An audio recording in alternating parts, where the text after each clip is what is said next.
Audiences and critics agree. Aliens is a wild roller coaster ride moviegoers have been waiting for all summer. That's right outside the door. The best action film of the year. Unbelievably exciting. Sheer exhilaration. Fasten your seatbelts for the ultimate summer action film. Aliens will throw you through the back wall of the theater. Sigourney Weaver. Aliens. Now playing everywhere.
Welcome, my friends, to a review of what I will call, and I will say, I'll be bold enough to say this, the greatest sequel of all time. I mean that from the bottom of my heart. A movie, to me, when people say of a standalone sequel, this is the movie that always comes to my mind when I think of standalone sequels. Aliens. This was the film I saw at a very young age. Once again, a film that my uncle introduced me to. And a very good film that we both share deep with our, we both share, it's both close to our hearts. It's this one and it's The Terminator. And of course, John Carpenter's the thing. Wow, this movie. On a good day, it'd be hard for me to tell which would be my favorite James Cameron film. If it would be this movie or The Terminator. They're both close, right there. I mean, Terminator is a great introduction to the man, I will say. When he had my respect. This movie, both of those films, Terminator, Aliens, even True Lies and T2, those films to me, I mean, Abyss, I respect it, but it's not a film I'm not a big fan of The Abyss. But I know I respect it because of the effects and the cast or whatever. But this movie, I mean, I get mad when people say, "Oh, I didn't want to do that like this, like this." They'd be like ripping off Aliens, and that's a bad thing. If you're gonna rip it off from the best. This movie came out summer of '86. This movie dominated the summer of '86. You saw the domestic trailer. It had all those write-ups. Critics loved it. Besides Cisco and Ebert, because they're a bunch of assholes. Talking about all stuff about children being in danger and shit. Meanwhile, movies with children being killed. Oh, yeah. Well, at least they're not in danger. Shit. And I have the 2-disc DVD-R. I don't have it in front of me right now. But you know what? Hold on one moment, please. I'm going to leave it recording. Shame on me. I go to the book. You guys remember the book, right? Yes, the DVDs still play this book. I tested them out. They do work.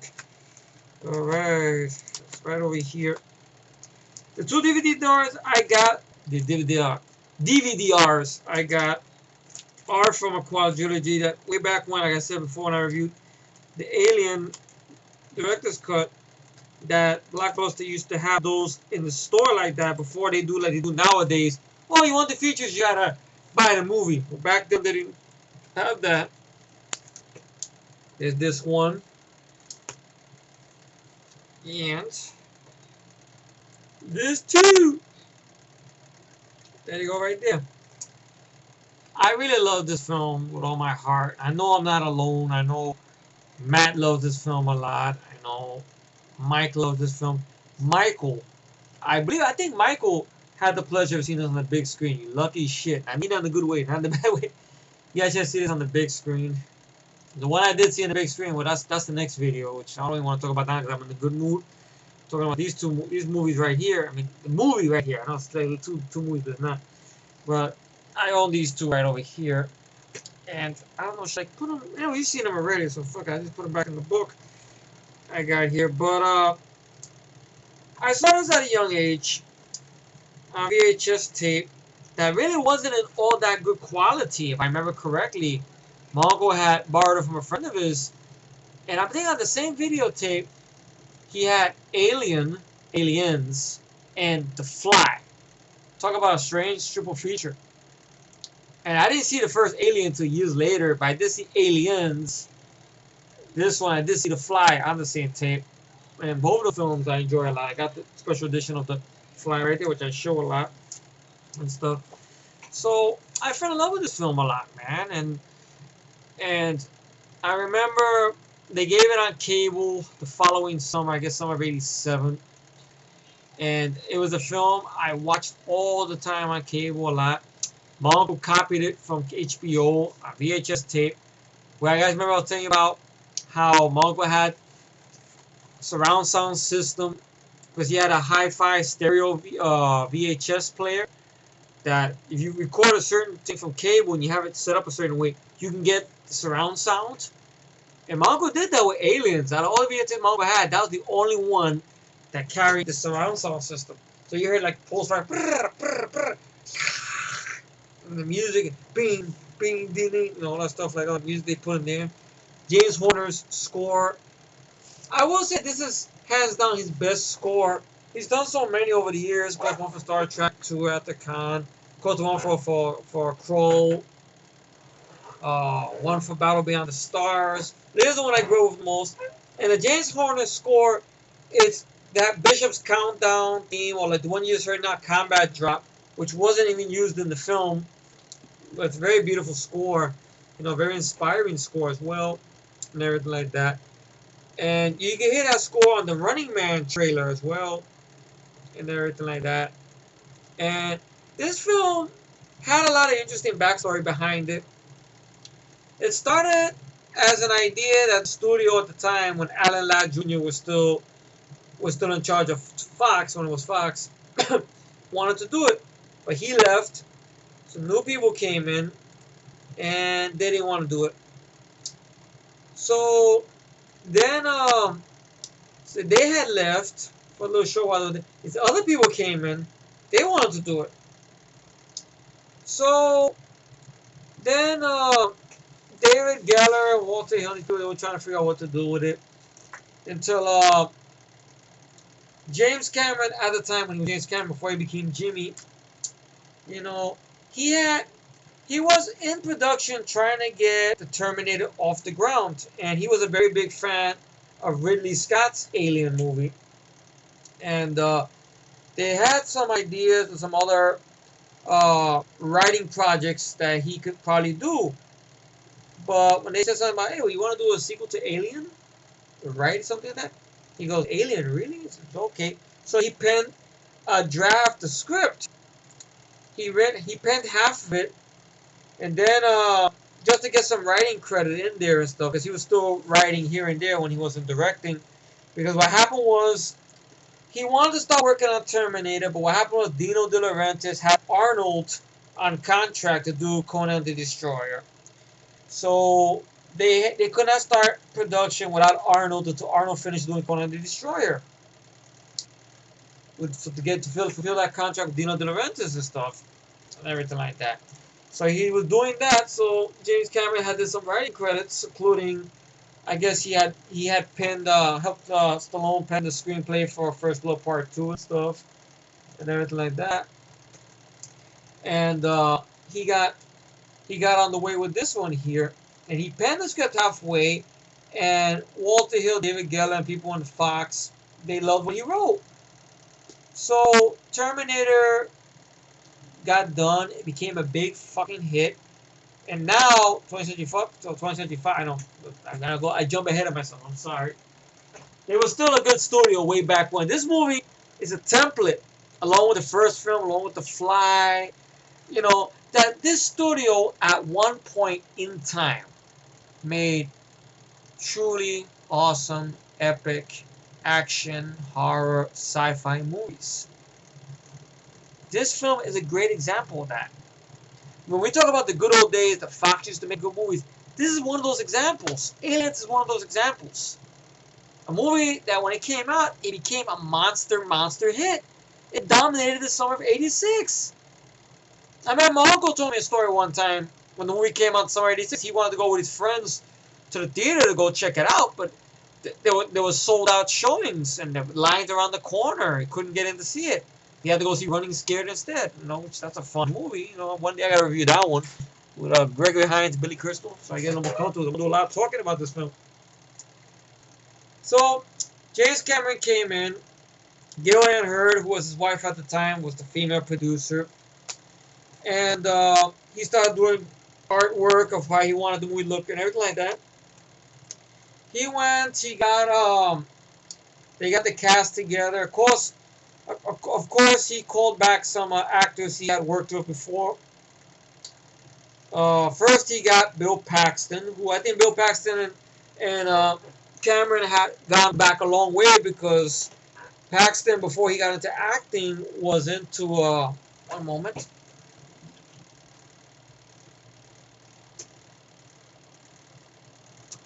I'm on the air. I forgot to lock my door. I don't want to be walked in the middle of on the air, talking a good conversation with you guys and stuff.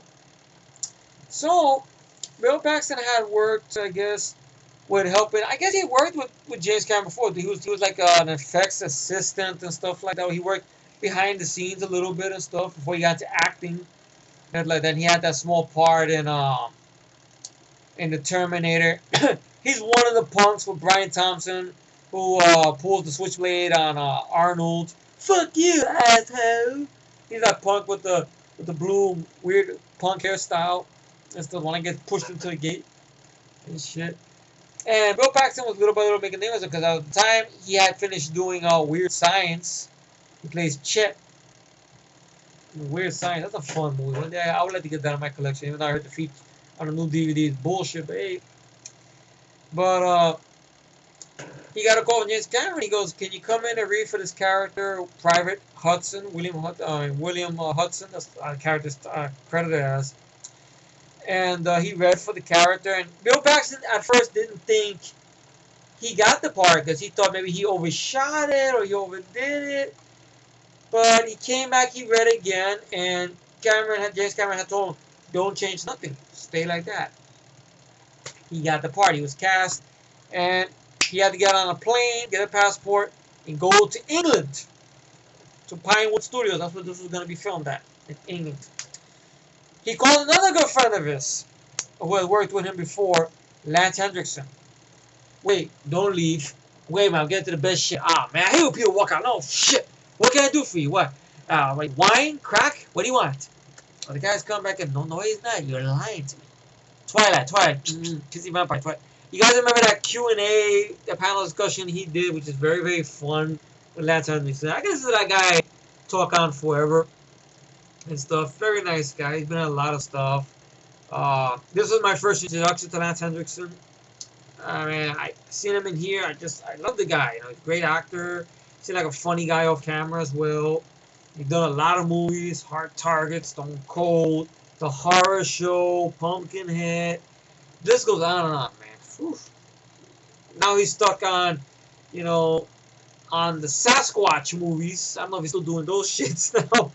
And like that. But Lance, you know, it's great, great actor. He's Bishop.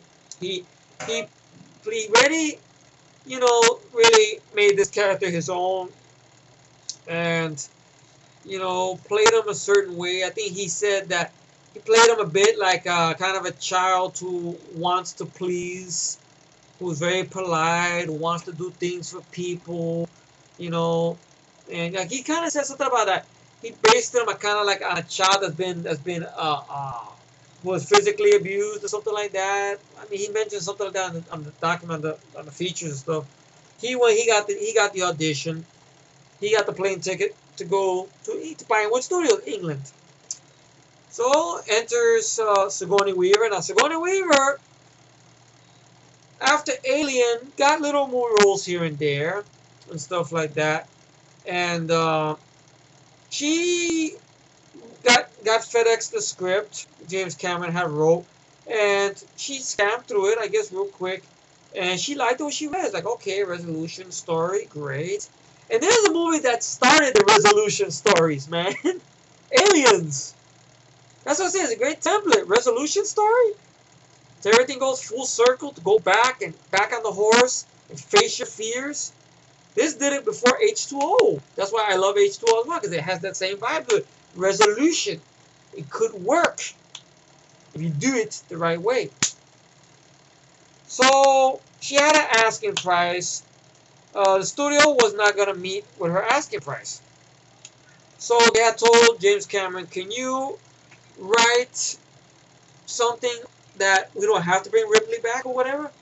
And James Cameron said no. You know, because he was very inspired. He loved the first film a lot. And, you know, he wanted to be part of this. And this is another chapter, another movie. And he understood that this film was a sequel, that he did not want to remake Ridley's film, that he wanted to make this film a combat film, a war movie sort of. And you have good moments of terror, of tension, and everything like that, which still works to this day. I haven't told I watch this fucking movie a lot. I still love it a lot. I never get tired of watching it. And, you know, he wanted to make it his own animal, which it is.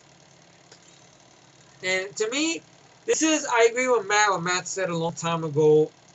Matter of fact, I was looking through some stuff on YouTube, looking for trailers and stuff. You're not going to believe what I found, guys. Something from the past, actually. And I'm going to see if I can put the links to it down below there, if you guys still remember this. My first, I think it was my second dual review with Matt, which I remember was recorded, God, that was recorded back in 2009. You know, you can see, it's kind of funny watching in retrospective, you know. You just see Matt in the video, he's got all those DVDs behind him and stuff, but he had the DVDs close behind him and everything like that. And We were calling each other by our usernames because we just still had just met in it like that. And that was like that's 2009, bro. Wow, 2009 to 2012. Marriages don't even last that fucking long. You know that? Shit, but he's still my friend. I love you, but you know that. You know that. You know that. You know. You know that. I'm not ashamed to say it. Yeah. All you guys out there. Yeah. You know that. You're my buddy, my boy. My road dog. Mi hermano. Mi vato. My loco. Eh? That's it, man. My homeboy. That's it. No, that kind. No, that kind of. No, not that kind of homo. No, no. But anyway, you know what I mean. 2009, 2012. Wow, and it's still going. Hopefully, you know, God forbid. See, hopefully, man. Yeah. So I found those new reviews and stuff, and you know, how much I can put the links to it was a three-parter and stuff. The quality isn't that good because I think Matt had took it. I think I had ripped it from. I think when he had the other channel and stuff that got taken down or he closed down or whatever. But you can still listen to it and see it and stuff. Not bad. I know I was very new to the review stuff and everything like that. I was very nervous and stuff and everything like that. And I think I've gotten a lot better since then and everything. Well, you know, I'm always thankful for that. That Matt said, hey, why not? I came up with these ideas. Let's do something together. We did Death Force 3, which unfortunately that new review is long gone. Maybe we can do something like that one time in the future again. But now we can do it more advanced now with the Skype and everything. Who knows? But back to the movie I had. I'm going to put the links down there below. Casting got on the way. You got Jeanette Goldstein. She came in. And because they had to use some actors. So they were filming this in London. Some London actors. And you're going to get like so many American actors. And you got somebody weird that came in. Paul Reiser came in. I think William Hope. He was an American actor. He came in. Lance Hendricks as well. So they had this only amount of actors, so they had to get some of the people who were living in London at the time. So they had some American actors living in London. Mark Ralston is another one. Rayco Ross is another one. Al Matthews. And, of course, Miss Jeanette Goldstein, man. Ooh, Jeanette Goldstein. And you got everybody together there. Then they had an actor, which they don't mention on the documentary who it is, but I did find out. They had James Remar for Hicks. But I don't know what happened through production or doing whatever. I guess he kind of had a falling out with James Cameron. And I guess he was fired. So on the last minute, Gail Ann Hurd had got in touch with Michael Bean's agent, or maybe whatever had Spain. You know, is he passport in order? If he could fly out to London for this part in James Cameron film. He goes, what is it? Sequel to Aliens? He goes, oh, okay. So he went on board, and Michael Bean tells a great story how he came on. It's like, even though he came a little bit late in there because they did get a drill sergeant to come in and train Bill Paxton. Well, he was another American actor. Bill Paxton, Mark Ralston, and the other cast members, trained them all up, and for them to get to know, to get close together and stuff like that, to act as a unit together and everything. Al Matthews, who I don't know if he's still with us. I don't think he is. I have IMDb in front of me right now. I know people wonder, why you don't get into the film, but the movie speaks for itself. It's a movie I think I really should take my time with, even though it probably will be a long ass one. Well, I guess he's still running around, I guess. Because it doesn't say anything about the man being dead or nothing. He's living in Spain, I guess. Now, so I guess he's retired. But what's interesting about Al Matthews is that Al Matthews, well, he was in The Fifth Element. Well, he's rumored to be they've used his character or something for the new Aliens game. He had a small part in Tomorrow Never Dies. Al Matthews was General Tadar. That was Al Matthews, really, in The Fifth Element? Wow, I don't know who that guy is. Let's see.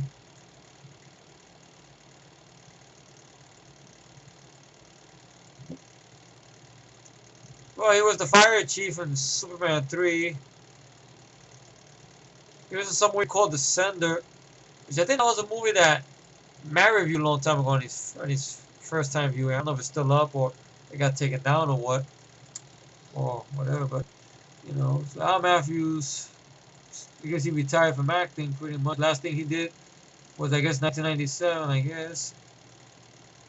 Plays Sergeant Apone. Now, Al Matthews was a real sergeant in Vietnam in the service.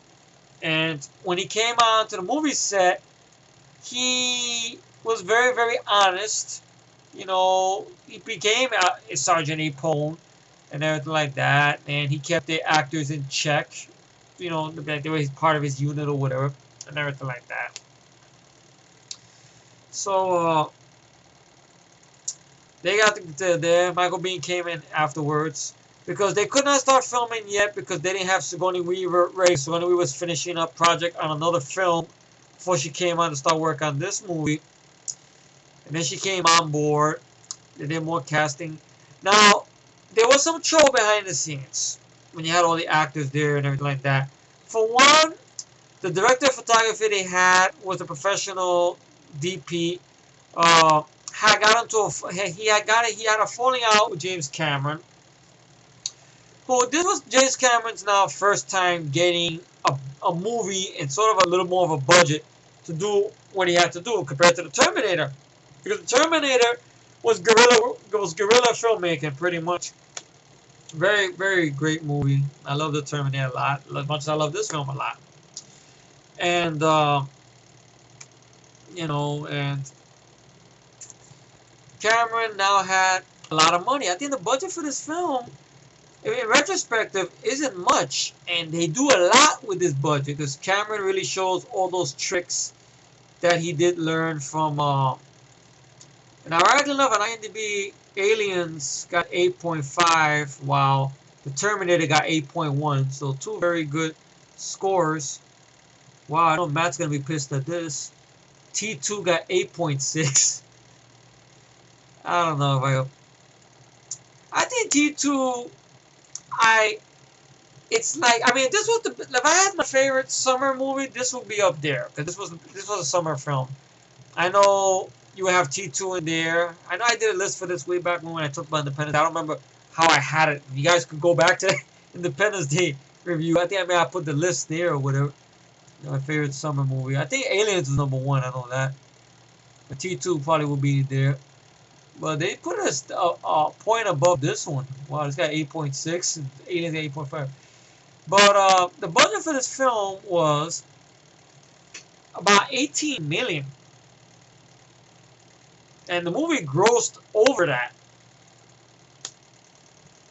That's why all that money James Cameron made for this film, he would wait a little bit while and then do The Abyss. And everything like that. And that became more and more money. But there were some problems between him and the British crew that were working on the movie set.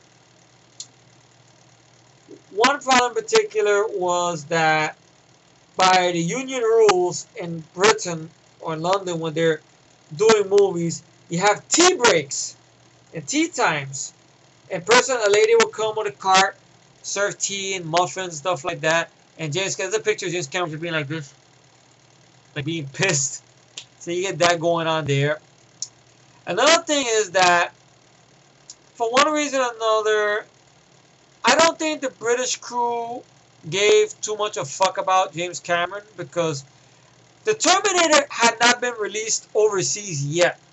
It didn't get released, I think, until maybe, I don't know, was it 86? And they started filming this in 1985, this movie, to get an 86 release, summer of 86 release. That was the deadline they had, the timetable they gave James Cameron to film this movie. Wow, 25 minutes into this, I'm not going into the film, but well, you know, go into this. So what happened was, a lot of other shit went down, and the crew didn't have trouble respecting James Cameron because they were Ridley fans. They're like, oh, why were some bloody Americans, you know, a guy who looked like Grizzly Adams, because he had that beard at the time, and he referred to him as Grizzly Adams and stuff. You know, like that's gonna come in and dictate this, dictate that, and that, and this. So there was a lot of trouble there, trouble with this, trouble with that, and all the other stuff. Then of course you got the other casting for child actresses, Carrie Henn, Newt, who I think right after this she didn't continue acting and stuff. She shows up on the DVD. Seems like a real sweetheart, and she shows up on the commentary track as well. You know, it's too bad she didn't continue acting. I think she grown up to be a very beautiful woman, and she was magnificent child actress. I mean, a lot of child actors out there, when they want to see a good child actor on screen, Carrie Ann should be the one they look at, really, because she really drew me in a lot of this, you know, at a young age, you know, when I saw this, and still to this day, you know, even with the extended cut, which the one I watched the most. And Stan Winston came in with once again, a bigger budget, and there was no help from H.R. Giger on this one. James Cameron came in. He did sketches of how he wanted this Alien film, very different than the other film, but take some notes to it. Like you see a little bit of a dialect shift, see a little bit of the way certain way the areas look, the way that stuff is lit, everything, and redesigned the aliens a bit to make them more like tougher, a little more rugged, like referred to as the warrior aliens, which I love those type of xenomorphs, the warrior ones that they. It's not just a straight streamline, it's just like you know, like very like rough, ready for fighting and shit, like Arnold Schwarzenegger version of fucking of xenomorphs, you know, and everything like that. So movie got on the way. James Horner came on board. James Horner did not have enough time to do the score the way he wanted it done and everything like that. So he was never that happy with it. I know right after this film, him and James Cameron had a falling out, which never got resolved until they teamed up together to do Titanic and stuff. And Titanic was another big movie for James Cameron. Very overrated movie, but it was a big film nonetheless. And I guess I got into the film though. You know, it made back its budget. Everybody became an overnight star. Characters in here that stole the show. Great payoff, great chick fight, everything. I'll get into the film right now. The movie opens up where, of course, you got that cool way the movie starts with the letters, little by little, showing up like a shade or whatever. Then all of a sudden, you see the aliens that you see in the trailer. And then you see that very subtle score.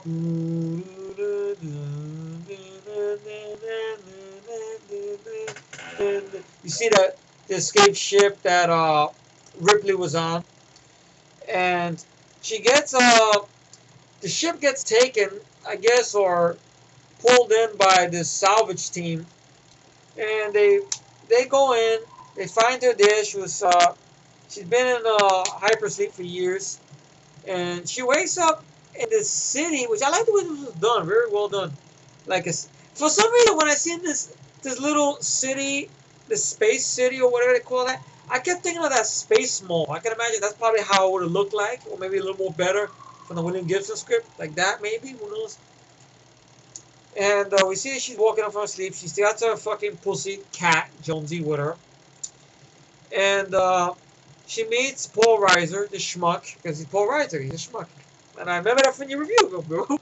He's a schmuck, Paul Reiser. Paul Reiser at the time was a stand-up comedian who I guess was trying to get in there. He doesn't show up on the DVD with any new interviews. I'd like to hear Paul Reiser's thoughts about working on Aliens and stuff. You know, with being a big movie that year or whatever and stuff. Like, he doesn't show up on the DVD. I don't know if he shows up on the new Blu-rays. I heard the new Blu-ray gave features to it and shit. So this one's for you, Paul Reiser, the schmuck.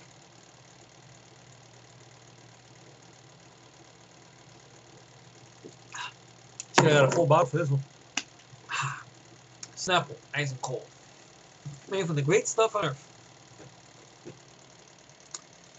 So he tells her the bad news, that she was in hypersleep for 57 years.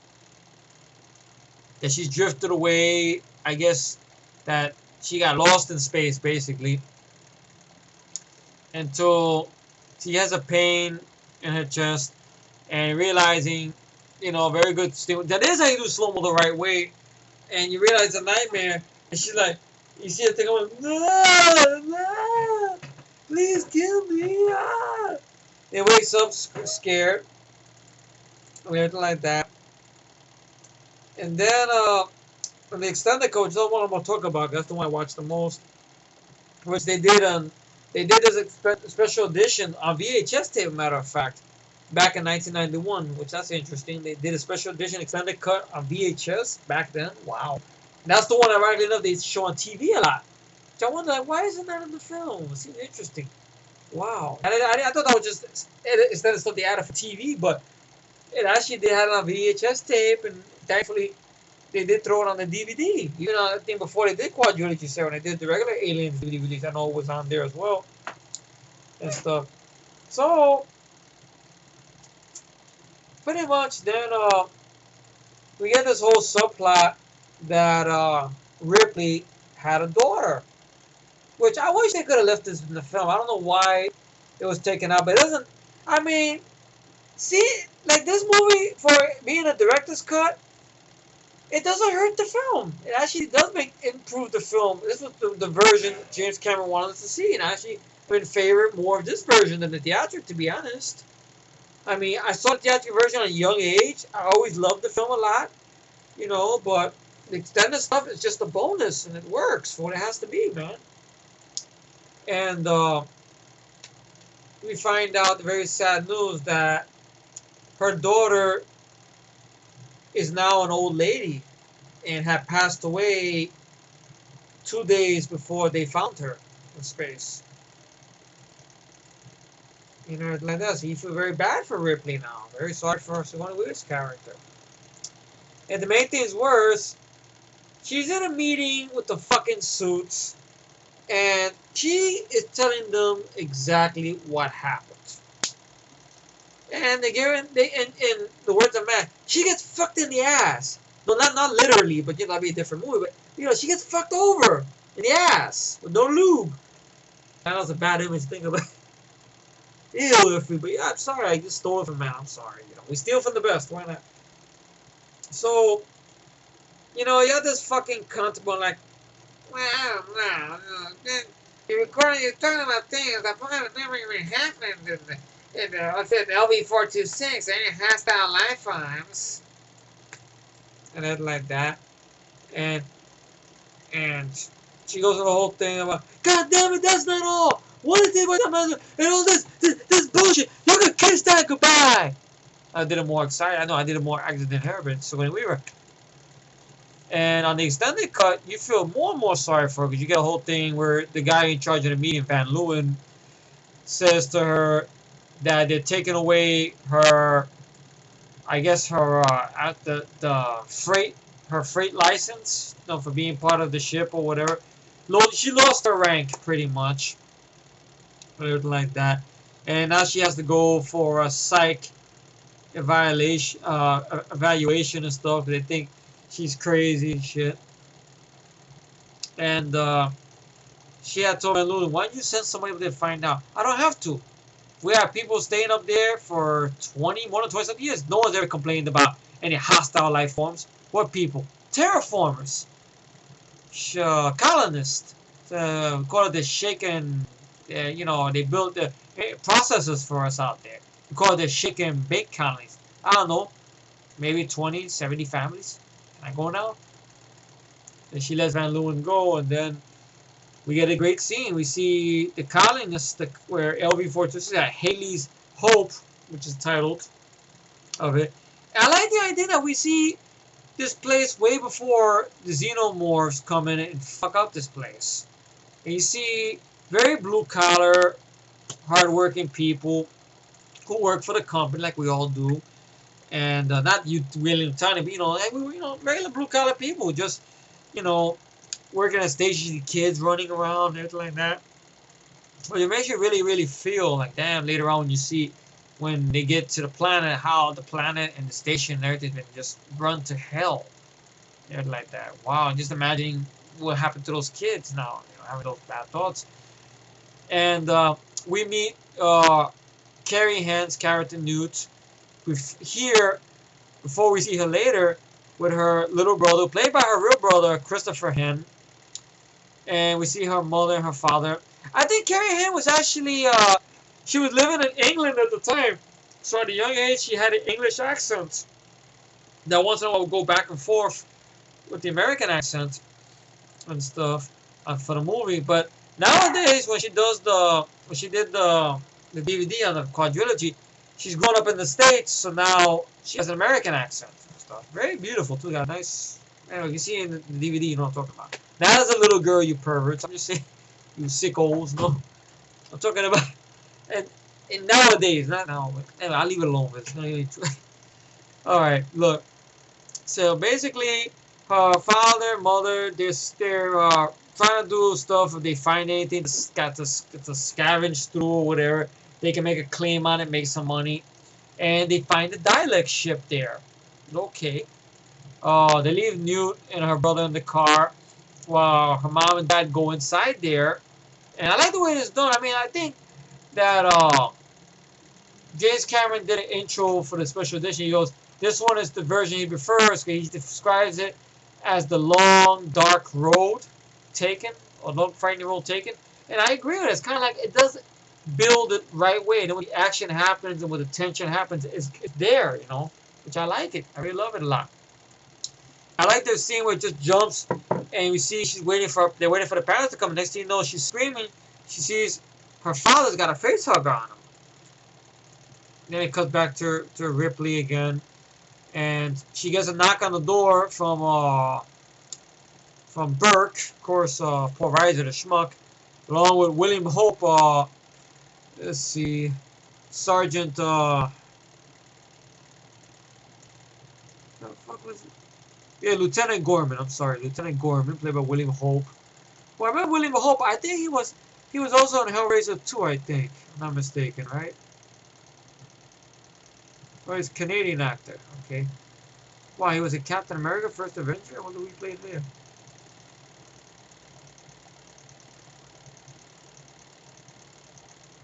Shield Lieutenant, really? Wow. He was in Aliens vs. Predator video game in 2010. He did the voice of the Predator and the voice of the alien, really? Wow. He's still connected with the alien universe, I guess. And everything like that. Let's see. Okay, yeah. He was in Hellraiser 2 as well. So, they basically want, because now they want to send some colonial marines, and they want somebody as an advisor, Ripley, to come out there. And they're willing to get her back reinstated if she comes out there with them as an advisor and stuff. And she'll be safe there with the colonial marines and stuff like that. But Ripley pretty much wants to try to put it behind her. And plus she figures, oh, these people threw her out to the dogs, you know, let her hang there out to dry. They didn't want to believe her. They made her that she's crazy and stuff and everything like that. And now she wouldn't be able to find a job. Now she's working on the loading docks or whatever and stuff. That's all she could do now for work and everything like that. And she goes, I said no, and I mean it. I am not going back then. I wouldn't be any help if I did. Okay? So they leave. But she wakes up one night again and has another nightmare. And she pretty much gets in touch with Burke. She goes, let's get one thing straight, Burke. We go in there not to study, not to bring back, but to wipe them out. That's the plan, Ripley. I'm in. And then she goes like that, and she tells her pussycat, what she will tell us for the last time. Last time she will see her pussycat. And you little shithead, you're staying here. And the cat's like he's happy. Ah, of course. Cat's like, he's no fucking aliens or whatever. Good, leave a pussycat behind. I need another one of these for this movie.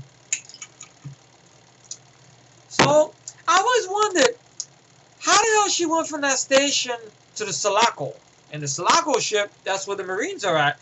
And I agree. I think what they said when they designed it, I think Ron Cobb, was the designer of the ship, who was the guy who was the designer for a lot of the stuff they have for the first film. He came back to help out along with James Cameron's designs or whatever. It looks like almost like it has a forward motion, kind of like the way they made it describe it like a gun. That's what basically the ship looks like. It's like a big fucking gun, which I liked. That was great design and everything like that. And then we're introduced to our characters and everything like that. And you see James Cameron used a lot of these low budget tricks and everything like that. Like they only had a handful of those hydro sleep pods, but they did tricks with mirrors to make it look like there's more of them, which worked great. A lot of these tricks he learned from working with Roger Corman's studio and stuff like that. And working with Fantasy 2, of course. And we're introduced to the characters. First character we're introduced to is Mark Ralston's character, Drake. Wow. I don't get. Let me see if I get that dialogue right. Like he sees Michael Biehn, he says, "Hicks, you look like how I feel." And he just gives him a dirty look and walks away from him. And everything like that. I don't get paid enough for this. And then the one of the girls tells him, the next to him tells him, I guess plays Corporal Dietrich.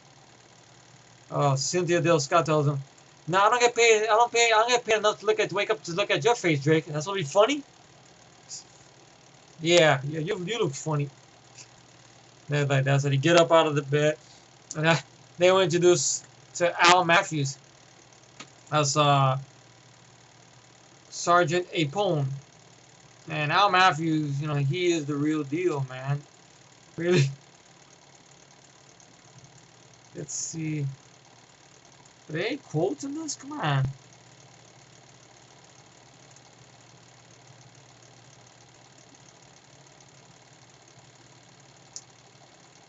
Yeah. What the fuck? I'm trying to find this shit.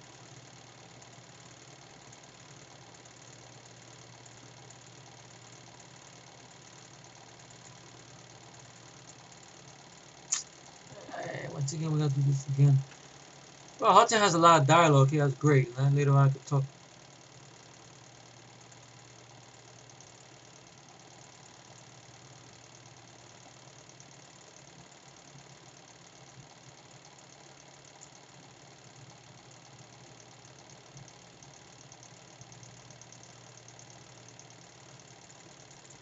Man, this floor is freezing. Let's see, but I want to see what.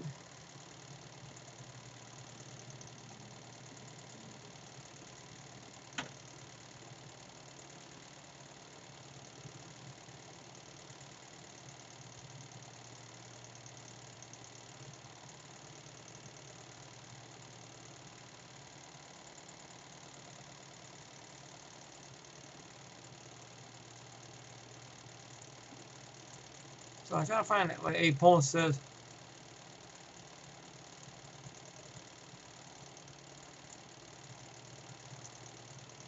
Fuck, man.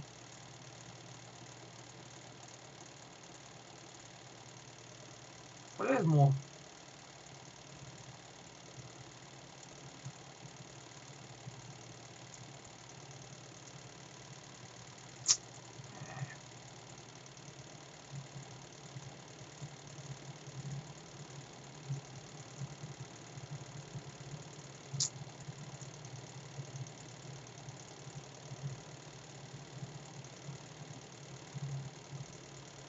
Not great.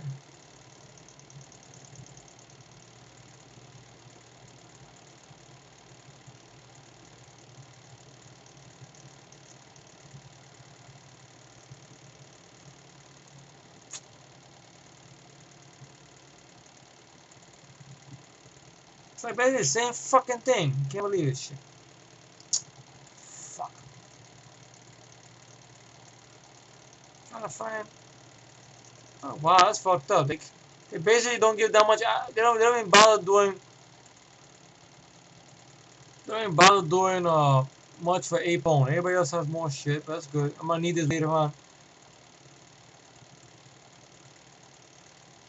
No, I love the cold. Yeah, yeah.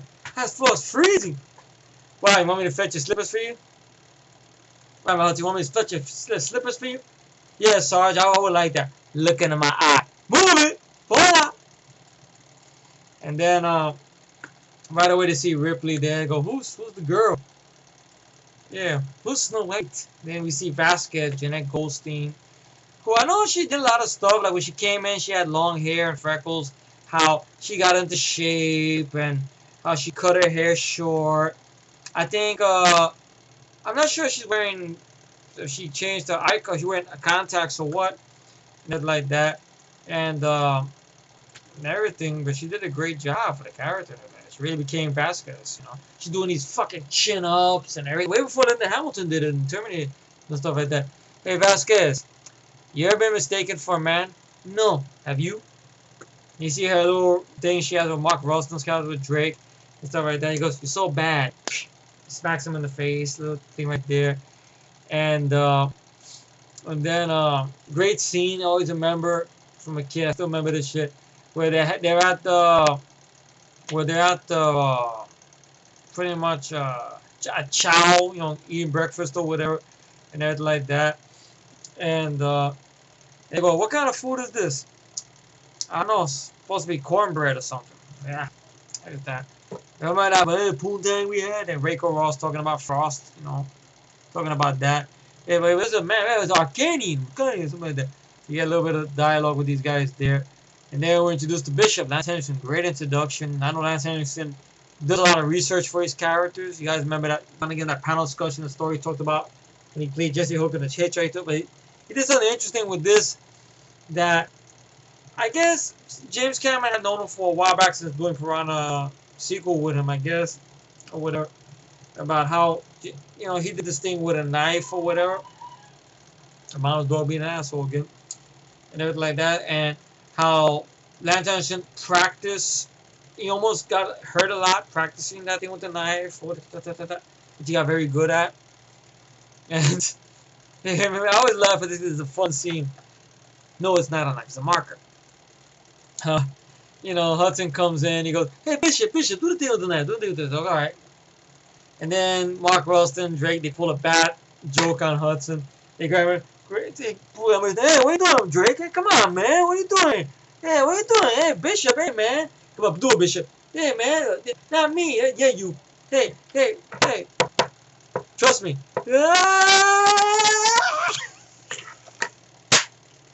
I laugh because if I knew how to do that, I would love to do that to someone. Someone who's an asshole, just the fuck with them. Yeah, come on. Yeah, thank you. Enjoy the meal.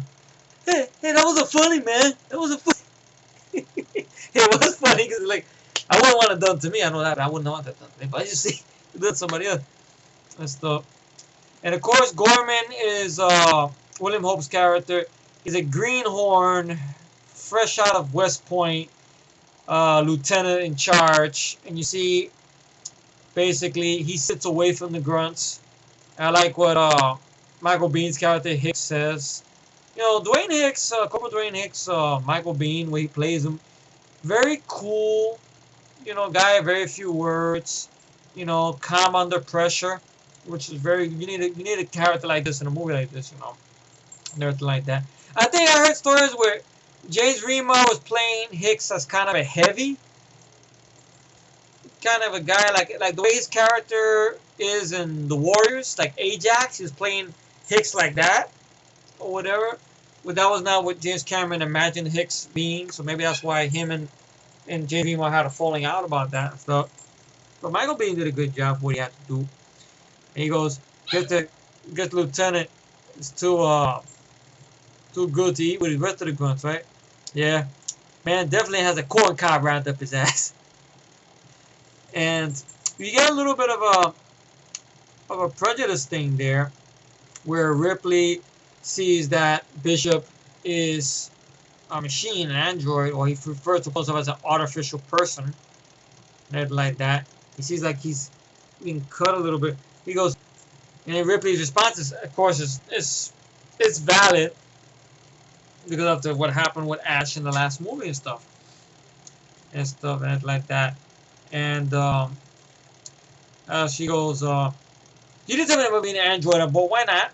Oh, I'm sorry, I should have slipped my mind. Uh, Bishop. Well, basically, what happened is, in the last place, in our last assignment, the artificial person malfunctioned, and some things happened, a few deaths. Oh, I'm shocked.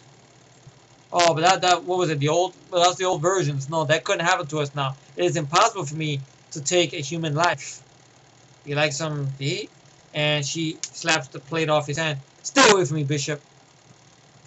And then he does that, and stuff until he wins her respect later on in the film and everything like that. But I find that kind of strange that we have a character who's very hateful towards an artificial person, which they did later on. Jimmy did that later on with Sarah Connor and with Arnold in T2, if you think about it.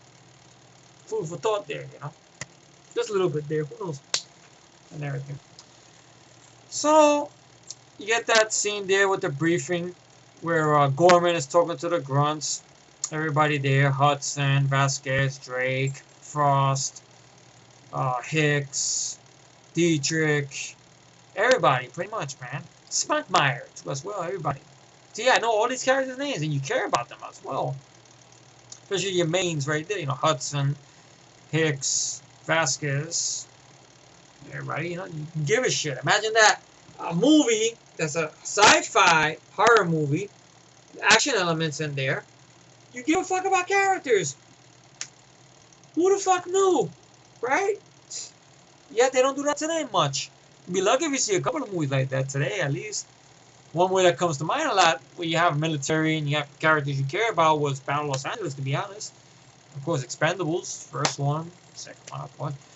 But, the whole thing about, where, alright, as you were, gentlemen, any questions? Yes, Private? Yes, Hicks? Hudson, sir. He's Hicks. What's the question? Is this going to be a stand-up fight, sir, or another bug hunt? Then you know the whole thing about xenomorph. It's a bug hunt. So I like that. And everything. Let's see.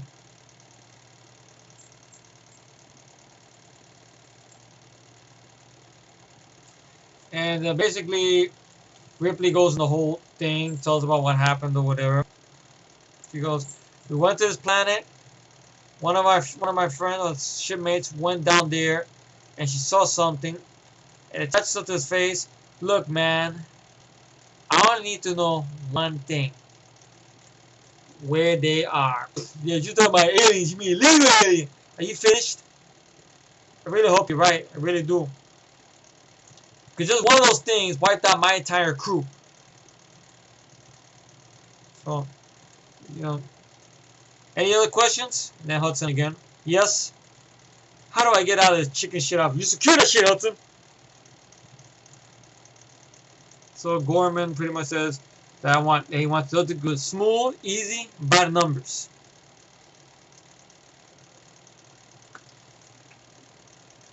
And there he goes. All right, guys. Now get me.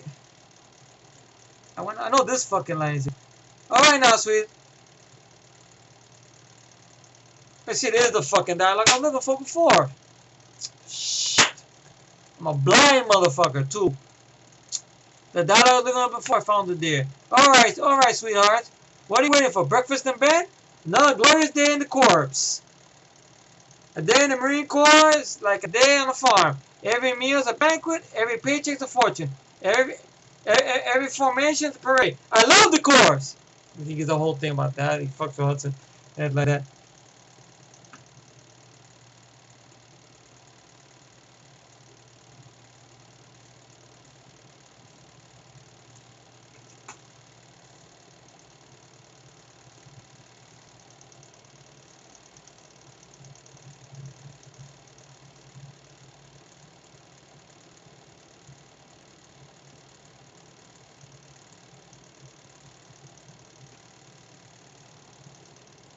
Once again, I go for. Alright. Alright, sweetheart. You heard the man. You know the drill. Assholes and elbows. Hudson, come here. Come here. Then everybody gets ready. Get the pulse rifles ready. Ripley drives the power loader. I always... That's why I get mad that sometimes in the future, not like the movies, we can't... I always wanted to learn how to drive a power loader. That's my dream. 2 dreams at least, or a bunch of dreams, but one of them will be, if I had a job, I would love to learn how to drive a power loader. That's why I said I'll be a little kid. I want to drive a power loader. Look, that's fun too. If your boss gets mad at you, you fuck around the boss, or yeah, crush his balls, stuff like that. Yeah, I would like to learn how to do that, but there's no power loaders in real life. Ha ha. It's up and down. That's what I do. That'd be fun. Okay, more money. No. I know, evil thoughts I get sometimes. Yes, when I'm bored, going up and down in my elevator. Yes.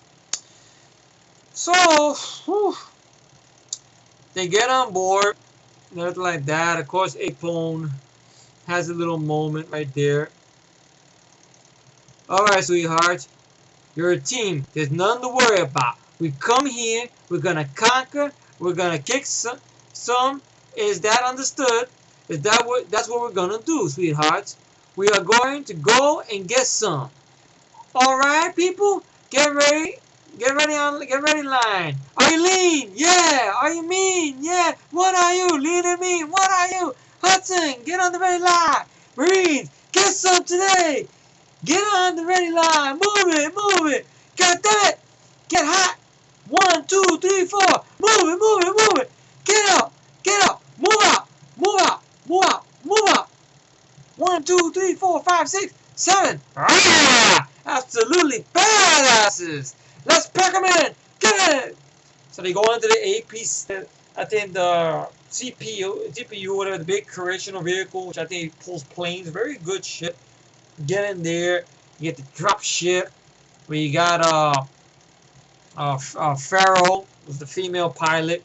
I think Ron Cobb threw that in there on purpose, but it's not shown in the film. But you see it on the special edition that they had he made a little thing like a sticker or a picture or painting of like kind of like they did in World War II of a bald eagle with military boots falling out of the sky, saying that we endanger species. He did it as an in-joke and stuff like that, but it's not shown in the film though. But I thought that was a nice detail. And basically, the thing with the Marines coming into play, what Cameron was going for at the time was the Vietnam conflict. Because think about it, during the Vietnam War, the Americans, we were very cocky. We're like, fuck those, especially they're like, fuck Vietnam, little pussy country, and this and that. We go in there, we take them out just like that. They're nothing. It's just a farm. It's just this. But like the Vietnam era, when they went out there, they got their asses kicked, pal. Because that's what Vietnam veterans, because the guys get mad to kill you, even though they're elderly people now, but still fuck you up, like Rambo.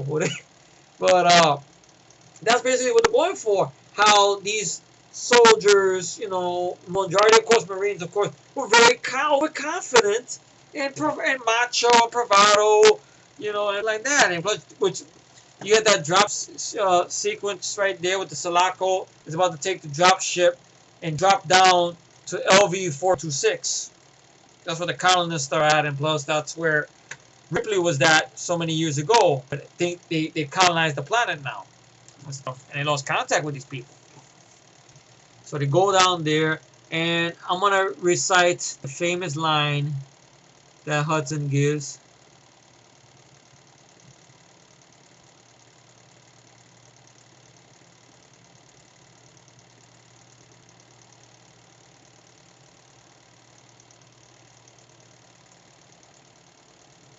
I'm ready, man. Check it out. I am the ultimate badass. Stand the badass art. You do not want to fuck with me. Check it out. Hey, Ripley.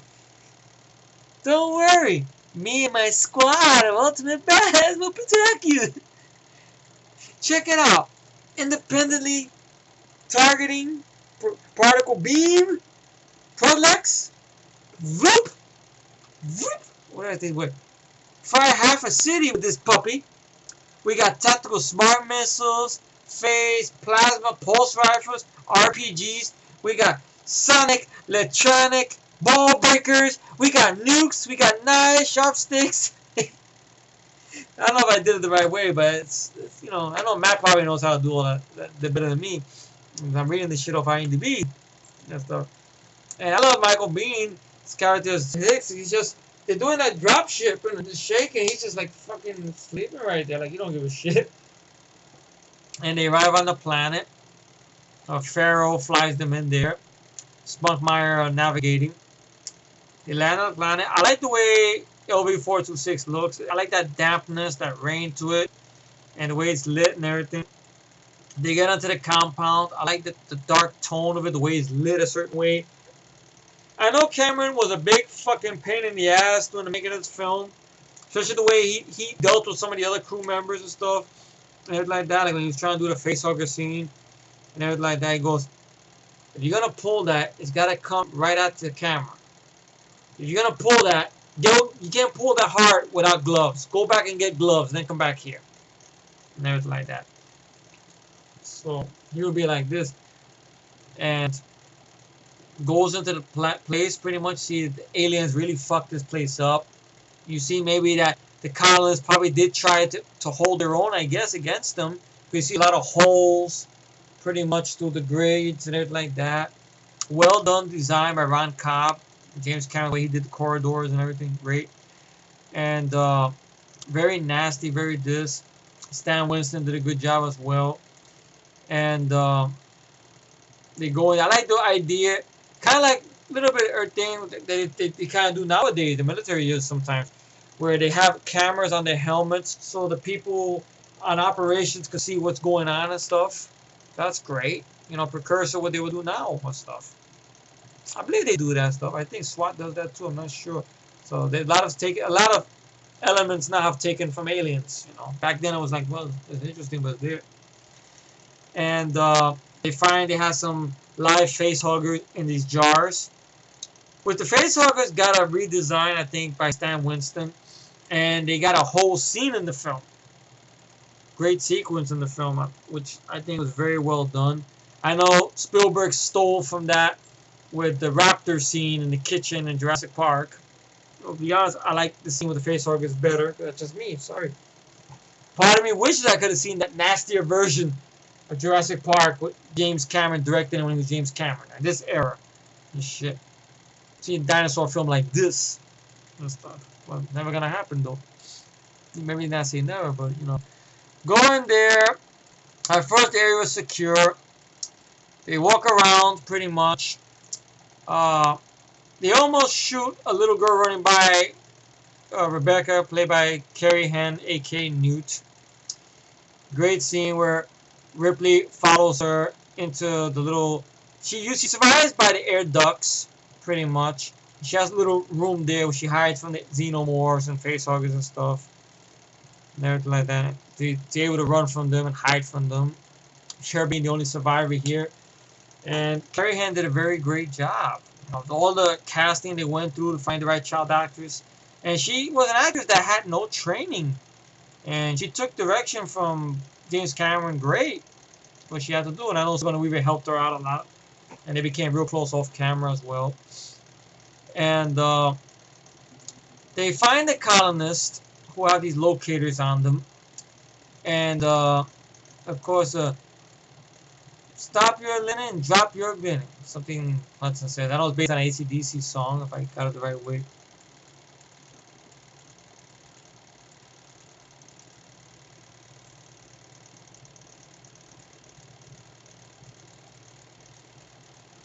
I like when the facehugger scares Burke, and Hicks looks at him and goes, "Looks like love at first sight to me. I feel, he likes you, Burke."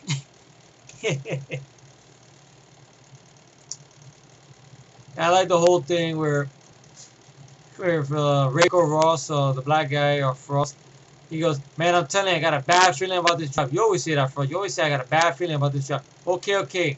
When we get back without you, I'll call you folks. You get a little bit of camaraderie with these guys and stuff. And they get the motion detectors well done. Minute, minute, minute, minute. Builds the tension the right way so you know when the aliens are coming and stuff. And they go into the area where the colonists are at, which I guess is, I don't know if it's a hive, I guess, where you see all the colonists stuck up to the wall like this. And I love Sigourney Weaver's reaction to this when she's seeing this on the monitor. She sees Newt's with her there. She goes, "Go wait in the back. Go on now." And pretty much Gorman gives the orders to collect magazines and firing ammo or whatever because there's a processor there, and if anything, that's gonna rupture the processor and blow everybody up or whatever. So you can't have no firing there, no heavy weapons, no grenades. So it collects all the weapons. They give all the ammunition to Frost, which is a bad idea, instead to hold it. And of course, Hicks has a shotgun. He goes, "I keep this handy for those close encounters." I heard that and stuff. I like this shotgun. Badass. Just goes in there, picks up, I guess a skeleton was left of something by an egg and just throws it on the floor and everything like that. And of course Vasquez and Drake, they got the smart gun, which is basically almost like based on a camera rig and stuff.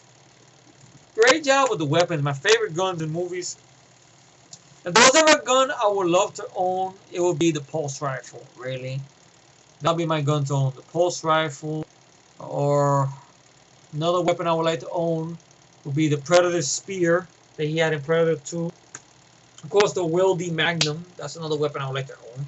And stuff like that. Even the body armor. I love the armor, the way the Marines look. Well done. And stuff.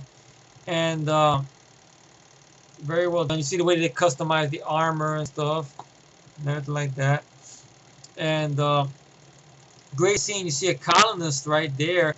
I would say this chest bursting scene, even though it's a little shorter than the last one of the first film, it is its own animal though. The chest buster itself, they did enhance that a little bit. Like now the chest buster had little hands. So it was more bloodier. Even when Ripley sees this, you see the holding her chest. You could tell what's on her mind. Like she's like, damn, like something. She's having flashbacks of what happened with Kane in the first film, or maybe in that deleted scene in the first film when she sees Dallas pretty much, and he says, "Please kill me," stuff like that. And the poor woman is, I mean, that's probably the worst death by an alien right there. Along with getting your face eaten out, or what happened to, Veronica Cartwright with the tail, and I guess the xenomorph doesn't know nothing about foreplay. So they kill the face off, they burn her up, and then little by little, "You gotta ride us, man. I got readings, I got signals." "What, man? I don't see shit. I'm telling you, something moving around here. It ain't us." And all of a sudden, "Talk to me, Hudson." And that's showing up by infrared at all. And I like the way it is done because the aliens come out of the fucking walls. Once again, a callback to what happened in Vietnam. How the VC, they used a lot of guerrilla warfare tactics, man, against our soldiers. They used the underground, the foxhole, the trees. They used the environment, against our soldiers. Granted, they had the tanks, they had the helicopters, they had the napalm, they had all this stuff, and then like that. But this was their environment. They knew it. That's what Cameron was going with the xenomorphs here. These are warrior aliens. These were not the bony, tall, skinny aliens you're seeing in the first film. These aliens will fuck you up and shit. Amazing. They grab, and they're smart too. You see, they grab one of the girl, Dietrich, who has the flamethrower, and she burns the black guy. Frost, of course. He's shit goes down the steps. Of course, remember, he had the bag of ammo with the grenades and everything, and people look, half of the platoon gets blown up. And I like the way this is done. And you see, I like the way it's done because you can see through their camera's point of view a little bit, and how Gorman is in shock and Ripley, "Get him out of there!" And then the sergeant's dead. Let's get the fuck out of here. They said, "Look the hot tub. Stop firing it. Let's rock." That's the whole scene. I know I go over crazy. 1 hour. Give me a break, folks. Oh my god, it's very long. Shit, it's like me reviewing a TV series almost. So they get in the firefight. Gorman's like, talk to me. Hey, Pone, talk to me. He's dead. Do something. And leaves him there. And then, because you know he's a first-time lieutenant there. He's never been in any combat and stuff like that. So that's one of the reasons the grunts have show respect in him, kind of like they did in Vietnam. When you had a platoon leader come in who was fresh off West Point, didn't know nothing about Vietnam and stuff, or didn't take time to try to get to know the men or anything and stuff. So you gotta win the respect in the trenches, I guess, so to speak. And Ripley ain't having this shit. Ripley goes into action, tells him to buckle up, takes the thing, and then spins out, and you get that great scorpion.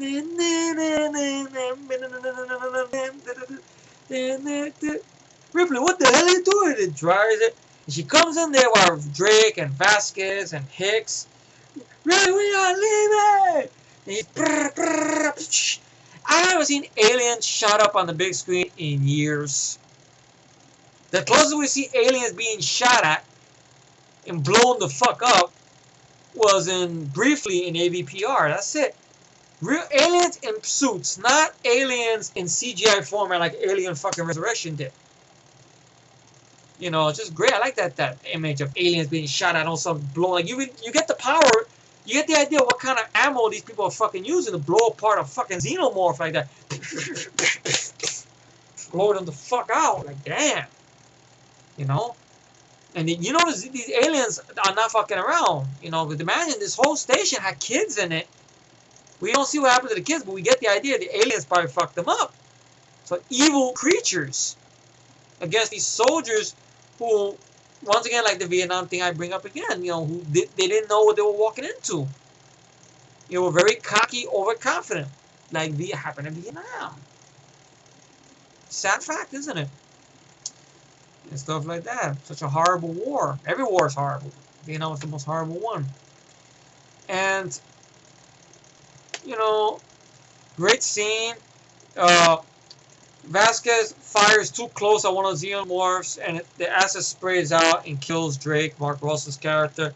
And I think there was a real fire that happened and stuff like that, where Jenny Goldstein almost suffocated, and they had to ventilate the area, and there was still smell. Right, that's where you see a lot of smoke coming up and stuff like because of the chemicals of the area, the thing they built or whatever and stuff.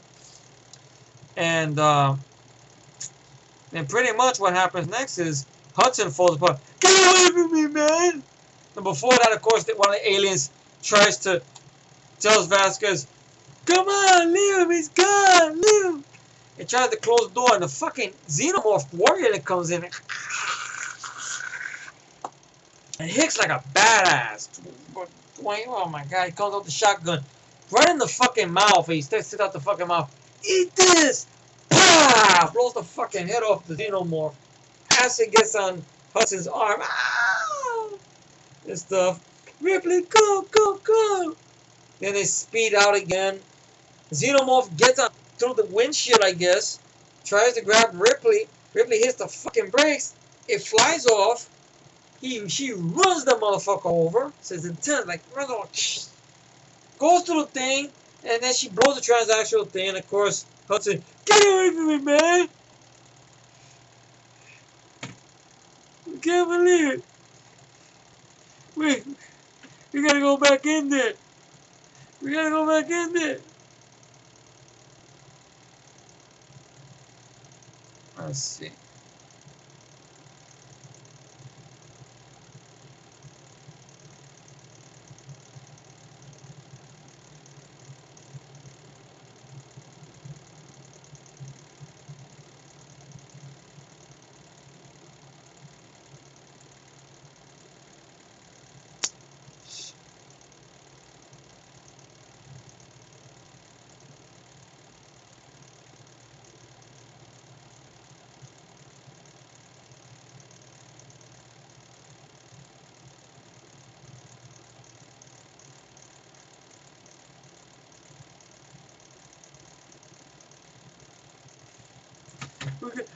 We gotta go back in there. Go back in there.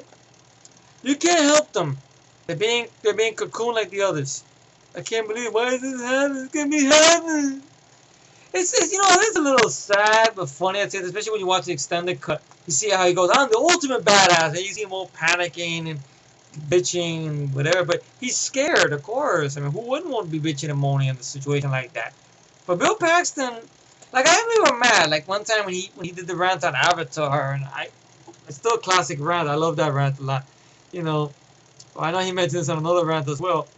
They should do something, or maybe a video game like this. Take the Hudson character, get Bill Paxton a little voice, if you could, please, and put him in another situation. Like find out a plot line or something like that. How you take characters, famous characters from sci-fi movies, and pull them out and put them in a video game of a weird scenario or something. And like that, have Hudson in there or whatever. Like you put Hudson in any movie, it'd probably be good. Shit. Put Hudson in Prometheus. What the fuck? Big tall bald fucking guy, buddy. And a big blue alien? What the fuck? What do you mean you choose to believe? That bullshit. Game over, man. Game over. Put him in Prometheus. Or whatever. Or put Hudson in the Transformers film. What the hell? Giant robots and everything? That's too much bullshit. Fuck that. You put Hudson in anything. Forget about it. God, you can put him in the most worst one. Put Hudson in Cabin in the Woods. What the hell? Zombies? And why the fuck you reading that shit, buddy? Don't read that shit. That giant fucking head? What the hell? Put Hudson anywhere, in any movie, and make him good. Put Hudson in one of those revenge films so that, look, man, come on, grease your fucking ass. You dog me, pal. Imagine Hudson in death sentence. You know, put Hudson anywhere and make a movie good or make it more better. Who knows? And shit. Hudson and Avatar would have been nice. What the hell? Well, we're gonna fuck the army? Come on. We're gonna fuck the Marines? Come on. You know you'll see that movie. Come on. This should be a good video game idea. Take Hudson out of this world for some reason or another. Like some weird scientist, some weird person, some game controller, whatever, pulls characters out of movies. Famous sci-fi characters. Like you put Hudson with Mr. Spock for some reason, Leonard Nimoy, or all the sci-fi characters, or with Arnold as the Terminator. And have everybody in this one scenario where they're gonna have to relate to their characters and fight a bigger force. You know, strange. I know. My idea is all the goddamn place. I'm 1 hour into this review, and I'm all over the fucking place because I really love this film a lot. So, you know, Burke shows his true colors, his schmuck colors, pretty much. Look, I say we get off this thing, we nuke the planet from orbit. Oh, you can't do that. He's a processor. And you know, you can't make that decision like that. I'm sorry. I know a lot of people are scared here. I know you be keeping a current event. Really got your ass kicked, pal. You know, it's like that. And I like Hicks because he's the next in command because Gorman is out of commission because he banged his head on some kind of thing, so he has a concussion. And since Sergeant Opponent is being killed in the attack, now he has to step in. And I like Michael Biehn. I really love him in this character. It's one of his favorite characters a lot. That's why he was very angry when the third film came around. I'll touch more on that when I get to that film, fortunately. And how, you know, he plays him nice and cool under pressure and stuff like that. And he goes, look, he cannot make the decision. He's just a grunt. No offense. None taken. Farrell, do you copy? Okay, we're going to meet with the ship soon. I say we nuke the planet. We get off the planet. We nuke it from orbit. There's only one way to be sure. They get a little look at Ripley, and Ripley smiles at him like thank you, you know, and stuff. Okay, let's get out of here. So they go to set the flares out to take a signal the landing for Farrell and Spunkmeyer. And of course, I don't know where the fuck he went to take a shit or whatever. He leaves the damn doors open too much. He knows something slimy up there. She goes, just get in here. And Then she's about to take off. Probably the other little slight gory side of the movie, but you get the idea pretty much. I like what it does, like a holy shit, fuck you, fuck scare moment, where she turns around like, where the fuck? Turns around, all of a sudden she pulls out the gun, but it's too late. All of a sudden, wraps around. Then the ship is about to come in, and you see a big crash. Pa, pa, pa, pa. Hey, let's run! Ship blows up. Then Hudson, well, that's just great, man. That's just fucking great. Now what are we supposed to do? What are we gonna do? I don't know. Maybe we're gonna make a fire. We can light a fire and get some marshmallows and sing a few songs. Huh? What do you think we're supposed to do? And stuff. And then we're some pretty serious shit now, man. Finished. And then game over, man. Game over. Because that famous game over line. And then of course Carrie Ann gives that iconic line, which I think she got made fun of a lot thanks to that line or whatever. We better leave. It'll be dark soon. They mostly come out at night. I like that last shot we see Ripley and Newt looking at the moon of LV-426.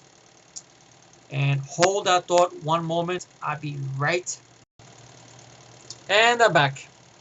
Sorry about that, folks. Had a bathroom break. Had to go potty. And stuff. I did wash my hands. So they make it inside, and you get some great dialogue with these characters. I mean, not wall-to-wall firefights as the third film would have been, which I get to that when I took. But I really love these characters a lot. I love in this scenario because it's like a siege story now. Now they're trapped in this area, and of course, aliens are gonna try to come in every now and then, like an extended cut. They review all their weapons they got, and you know, and everything like that. They got extra pulse. They got the pulse rifle. They got so much ammo, grenades, a flamethrower that's half damaged pretty much, and also they have these sentry guns, which that's something I wish they could have left in the theatrical cut, but it shows up on the extended cut, which I do like. I remember those sentry guns because when I played the Alien vs Predator video games way back in the day for the PC or whatever, those guns are the ones that kept killing me a lot when I was a Predator. Because you go into certain corridors, those sentries, they're basically big fucking guns that if anything comes within the perimeter or they're protecting, they blow you up into fucking pieces. Big fucking ammo. With infinity ammo, man. At least almost infinity, you know. And stuff like that. And how long would it be before we get picked up for a rescue? 17 days. 17 days? 17 days? I got news for you, man. It won't last 17 hours, man. Because those people are going to come in there. They're coming in there, they're going to kill Hudson. Now look, hold it together. I'm getting tired of hearing your bullshit. Now you got to hold it together. What? I'm tired of this. Okay, let me finish this fucking dialogue again.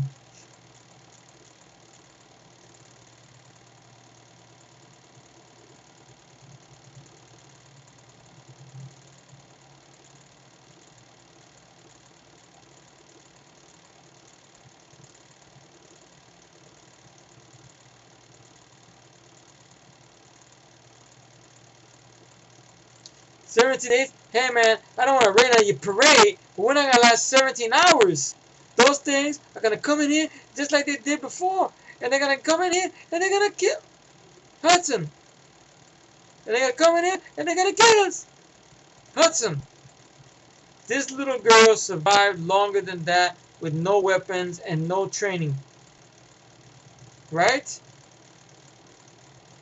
And I like how Newt has the helmet on and she gives a little salute.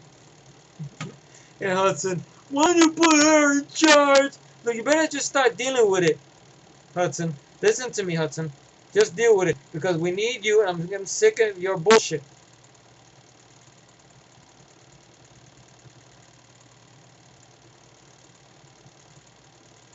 And then he goes in there and goes out. And finds diagrams of the place, and they put the centuries in, and they check on Gorman and stuff. Gorman's still in a coma, and of course, uh, they're trying to figure out a little bit of where the facehuggers are coming from, everything like that. Now, according to Ridley Scott, his idea originally was, or Dan O'Bannon's idea was, that the xenomorphs, when they grabbed you and they put you in one, you turn into an embryo egg. But not according to James Cameron. James Cameron, no. It's a queen. And I like the little thing that Hudson talks about.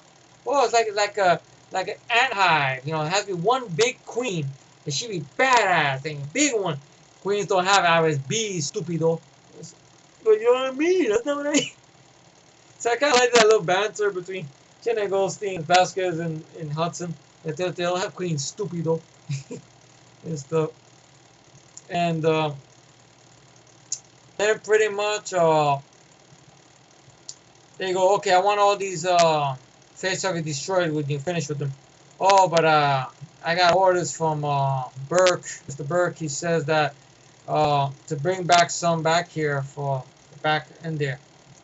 Bring some back with him.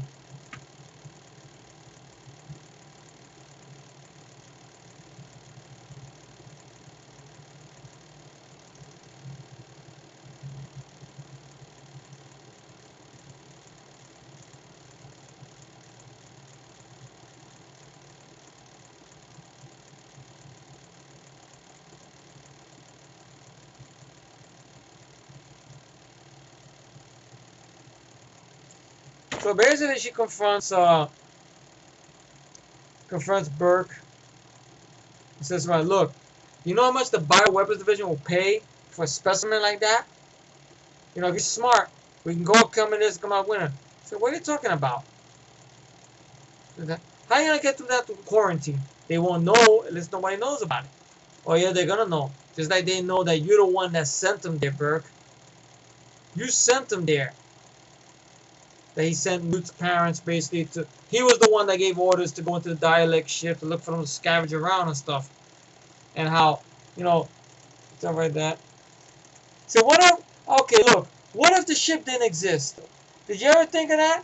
I didn't know. So now, if I want to make if I want and made a major security situation of it, everybody steps in. Administration steps in.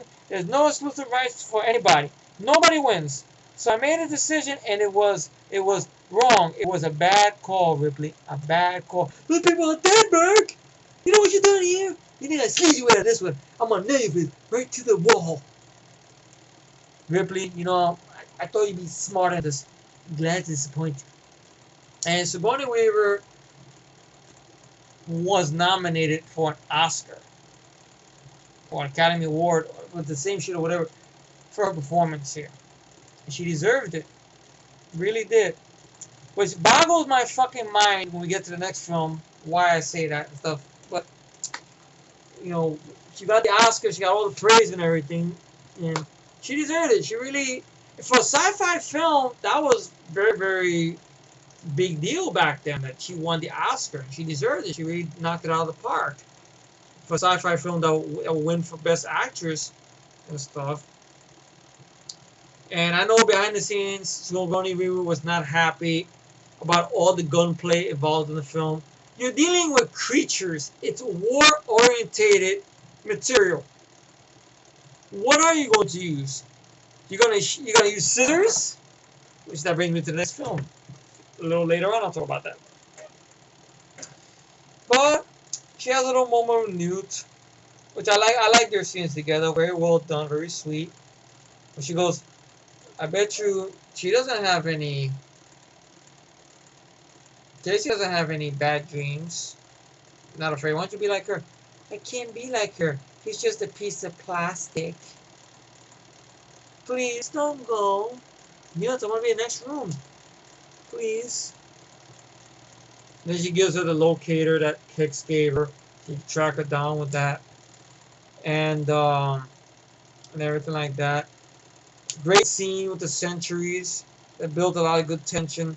You see them. You don't see what they're hitting, but you hear the sound. A lot of aliens being fucked up. It's like a goddamn shooting gallery out there, man. It's the wall to wall out there and stuff. And then the Century Gun's about to run out of ammo. They're about to go run outside and do something. All of a sudden, they backed off. They retreated and stuff. And then Bishop brings some bad news into play that there's a leak in the processor that they have.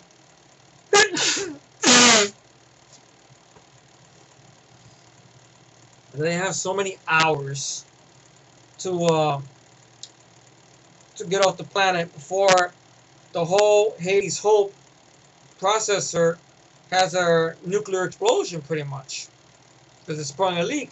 I guess thanks you could say to the firefight that happened in the first act and stuff. So, of course, you know, there's gotta be a way to radio a drop ship from the Sulaco here. Why? It was on the APC. It was wasted. There's gotta be somebody get it. Wow, we're losing. Shut up. And stuff like that. What about the thing with the colonists with that? Well, it won't work. It won't. Just no way to get a signal. If someone go there and get them all. Who's out there? You gonna go out there? I ain't going out. Those things running around. You count me out. Yeah, we'll count you out of everything. Huh? Yeah, that's right. Count me out of everything, man. I ain't fucking going nowhere. I'll go. What? I'll go. Besides, I'm the only one who's qualified to remote the ship anyway. And, I mean, I prefer not to. You know, it might be synthetic, but I'm not stupid. That's right. Bishop should go. Yeah, send this thing. So he goes. And Bishop... I always felt sorry for Lance Henriksen in this little scene right there. Because he has to go onto this pipe, crawl up to this pipe, and it's barely any room in there. And just I can imagine, like, damn, if Lance Henriksen had to be in there very close to just... like, damn, he feels sorry for... I couldn't be in no little tight space like that. Shit, like a damn going down one of those tunnel holes. So they had to be in them and stuff. And everything like that. And there's a great moment there between Hicks and Ripley, which, I mean, it lends itself to an idea, but we get the idea because they bond in battle, so there's no love scene like that, which I don't think you needed, to be honest. I mean, the love stories in this movie is basically a love of a mother and a daughter, because Ripley had lost her daughter, you know, being wakened years later. Newt had lost her parents, and these two need each other and stuff. So, you know, the maternal instinct is there. So, which I heard they ripped off in the wannabe Resident Evil film that came out with lickers with cocoons. It's bullshit. And great scene there where Hicks is showing her about the pulse rifle and like that. Hey, what's this for? Oh, that's a grenade launcher. I don't think you want to mess with it. Hey, you started this. Show me everything. I can handle myself. Yeah, I've noticed. Yeah. And she goes to find Newt laying down under the bed. She puts the pulse rifle on top of the bed, lays down next to Newt. Until basically she wakes up. She sees one of the sample jars of the facehugger has been let loose. At least two jars let loose in there in the room. And she goes on top of the bed, finds the pulse rifle's fucking gone. And then pretty much, very good tense sequence with the facehuggers have, which I really love the sequence. I know there was a similar sequence like this done in Jurassic Park with the two raptors and the two kids. I like this one better. I'm sorry. I love Aliens more than Jurassic Park. I really do. I really do want to see that nastier version. But Jimmy's too busy whacking off. He let the rights fall to get to Stevie Spielberg. Of course. He had his chance and he blew it.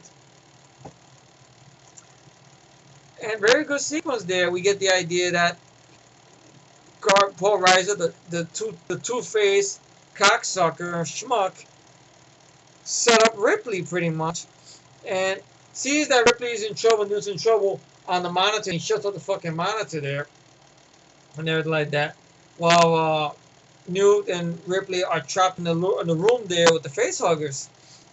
And then she comes up with an idea to set out the fire sprinklers. So one of the facehuggers attack Ripley. Very good sequence, all done in practical and good tricks. Where she throws the facehugger, facehugger crawls after,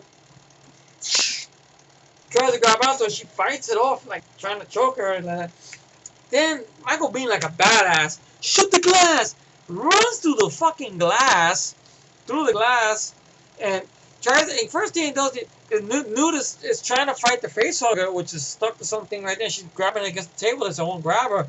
Hudson, Craig, kid, look out! And Hudson fucks that facehugger up good. I can't do the sound effect of Pulse Fire, but fucks. It's beautiful sound though.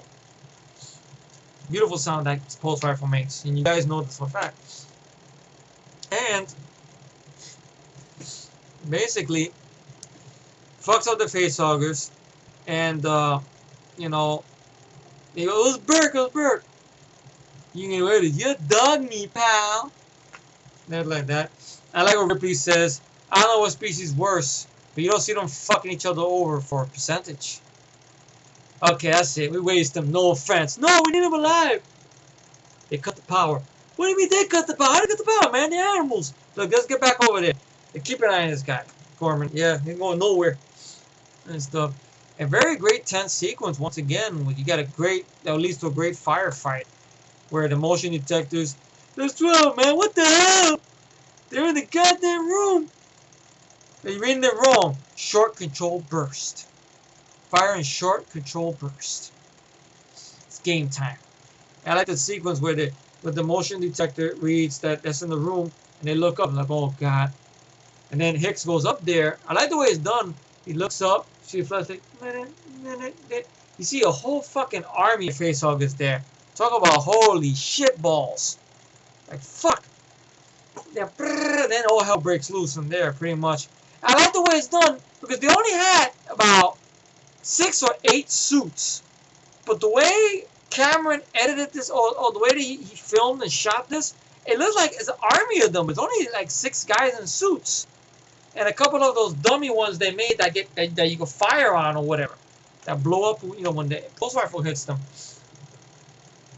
And then Burke runs, hides in a room, locks himself in a fucking room somewhere, thinking he's safe, and realizes he gets fucked over by the alien. Well, this from what we know. And then pretty much, you know, firefight, and Hudson has his last stand. Well, come on, come on. You want some of this? YouTuber, hey, YouTuber, fuck you. And all of a sudden they're pulling down. He went out fighting. I mean, people might complain, oh, he's a pussy in the middle of the film. But Hudson got back his badassness, man. That's why I really love that character a lot. You know, just came out of nowhere. He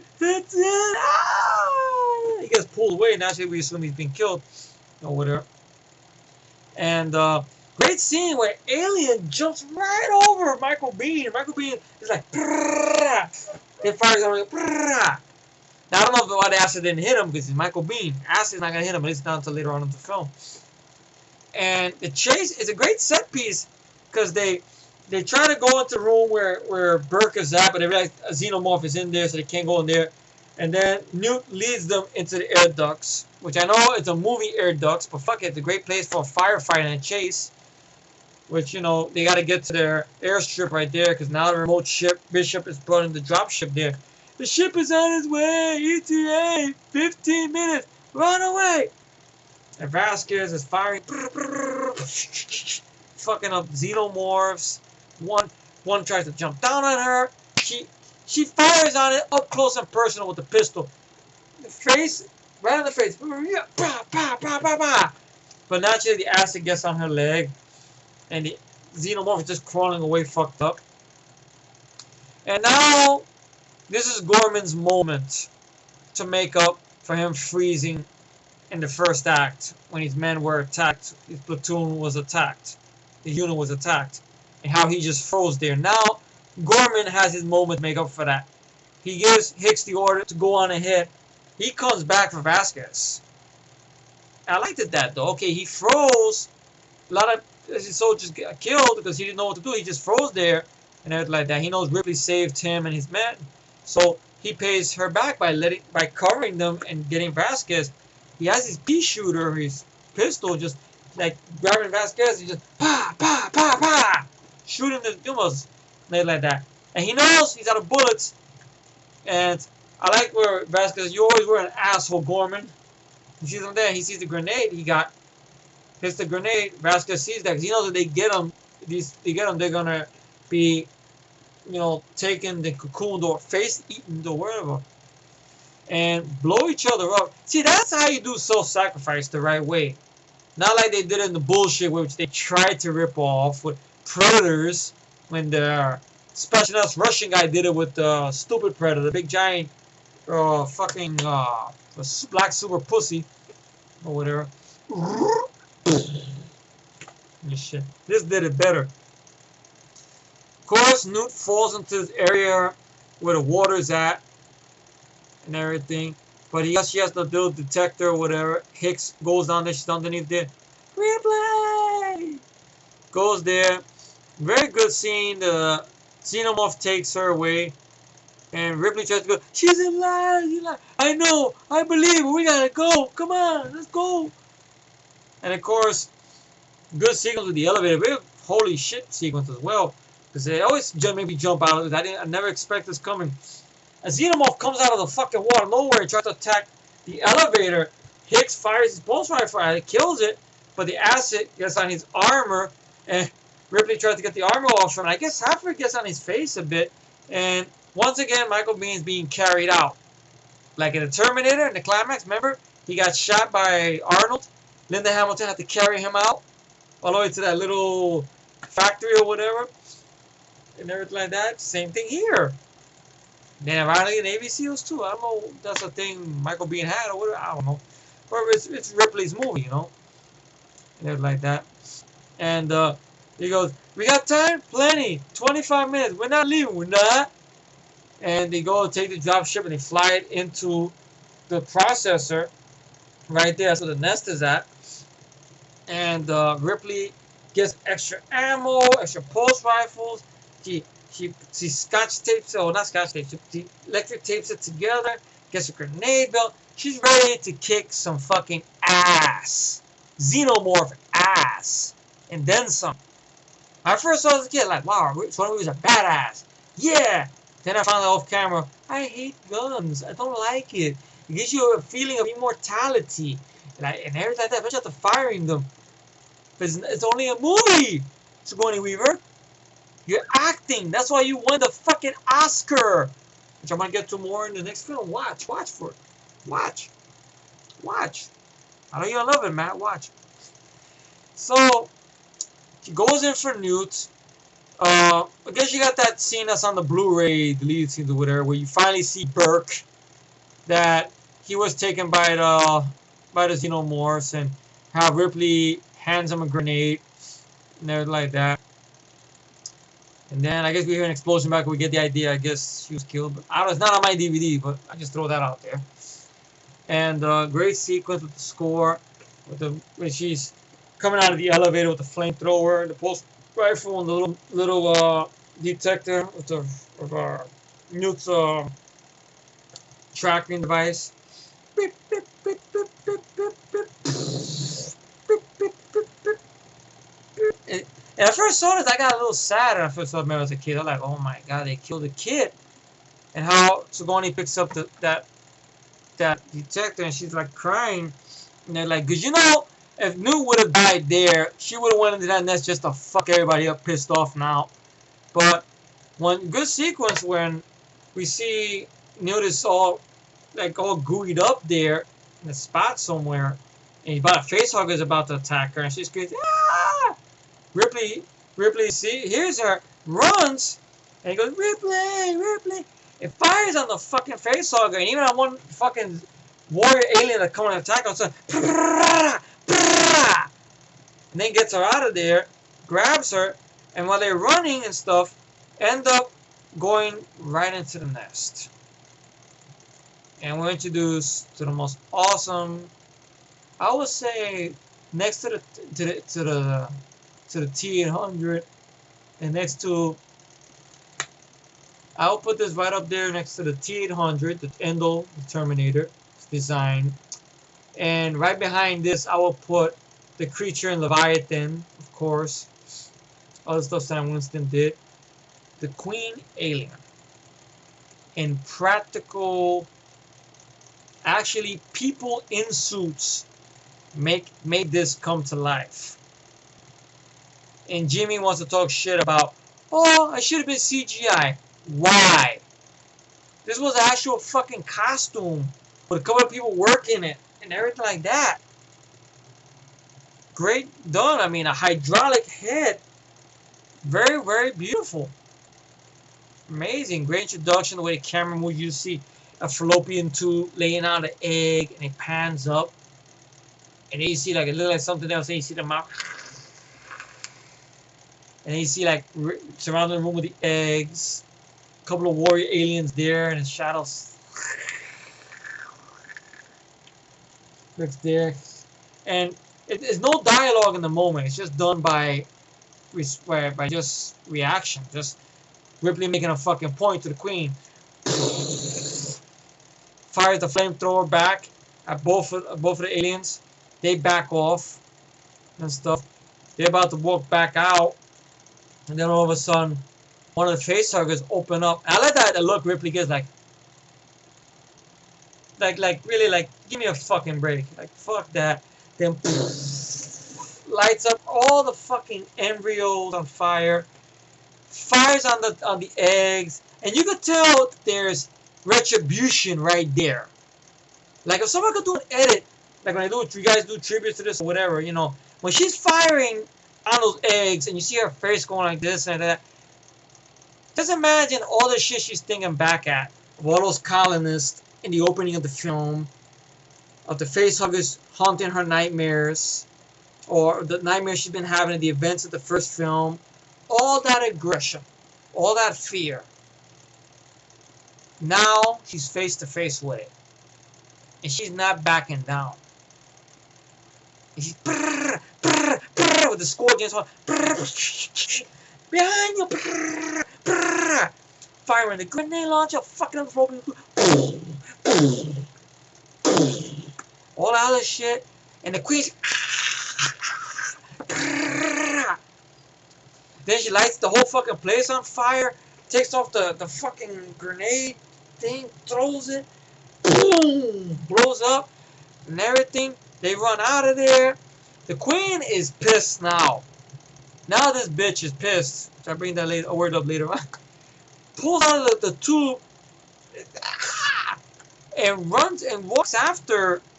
I love the way it moves in practical. I hate the Jurassic Park wannabe Queen that they did in AVP. That's the shitty way to do it. This is how you do it the smart way. The right way to do it. That's the only way you should do the Queen. Just like that. I don't give a fuck what Jimmy says. And they run to the elevator and go up. And of course the Queen is intelligent, sees an elevator, gets in there. She goes back to the spot. Bishop fucking took off and left. Before that, she left out the ship. You get that whole thing in extended scene, a little idea of maybe there might be something there. Bishop, I'm coming back. I mean, Pix, I'm coming back. Dwayne. Ellen. Don't be late, Ellen. I won't. And it comes back. I like that little bit of something there. But we never get to see it grow or nothing. Thanks to Twisted the fuckface. Joel Scumbag Roth.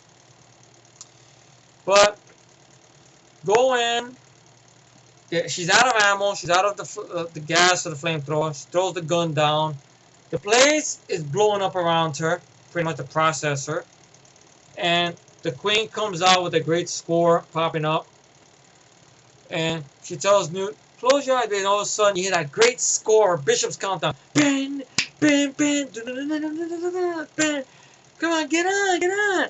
I still don't know to this day how the Queen got on the dropship, but fuck it, it's a movie. You need that climax, so he got out of there, Ben, then. Watching the film again, I did notice the planet did not blow up. It was just the processor, the area. Haley's Hope did blow up, so it makes sense for them to do that Colonial Marines or whatever. I don't know how you still got Xenomorphs running around there, but that'll be another video. Another day I'll talk about that. Because that Colonial Marines video game is supposed to be a sequel to this movie. Direct sequel, I guess. With no characters. Just making them up as they go along. A lot of emphasis on stuff in this movie.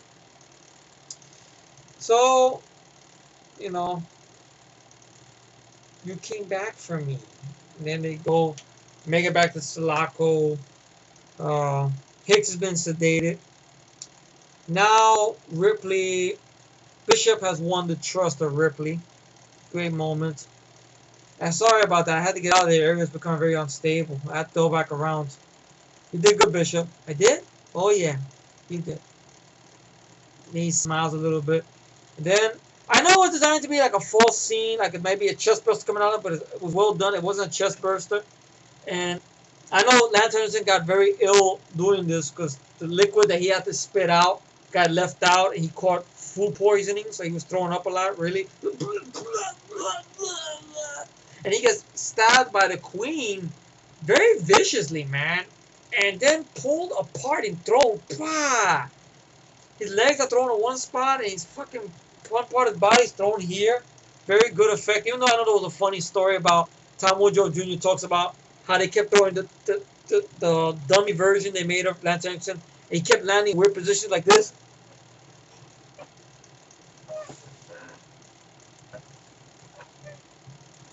Like that. And everything. How Lance Henriksen got his hairdresser coming to make the dummy almost like him or whatever and stuff. When they did that scene. They did like a bunch of tries. They finally got it. It's on DVD. Very funny shit. That Alec Gillis and John Woodrow Jr. talk about. And Ripley tries to lure the Queen away. Here! Run! And then she runs away. When I first saw her, I'm like, why the fuck is she? And I said as a kid, why is she running away? My uncle's going, wait. My uncle had seen the movie ready, so he knew what was going to happen before I knew. Wait. You're going to like this. Wait. And then, very tense sequence. It made me think of the video game I played, the AVP2 video game. Because it was the same sequence like that. You had a Queen in the area where the ship was at, and you had to hide from the Queen. I remember underneath the gates, I used to try to fire with the fucking Queen there, and you couldn't do it until you open up the dropship. So that's the day another video. I'm going very long in this, I know. So you get the best cat fight in cinema history, and I'm wanting to see, which I believe it should be on YouTube. Okay. Ripley. Okay. Versus Alien the Queen. It's probably not gonna be in that much good quality because let's see. Let me look at this one. Blu-ray clip.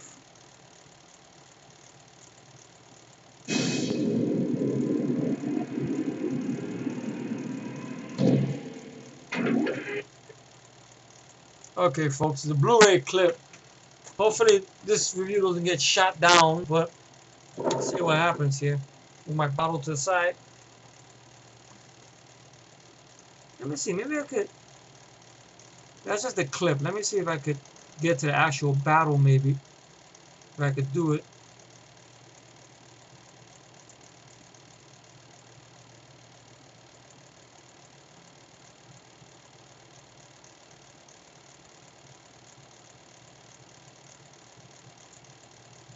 I know this quality probably won't be that much good quality because this is from a bootleg thief. Well, I'm gonna try anyway, my best. Okay, let me see how much I can get here. Full screen. I gotta put this in bootleg theater position. You see the best cat fight, sci-fi bitch fight in sci-fi history, which no fight, at least from woman to woman fight, been this badass though. Okay, let me full screen. Okay, back it up a little bit.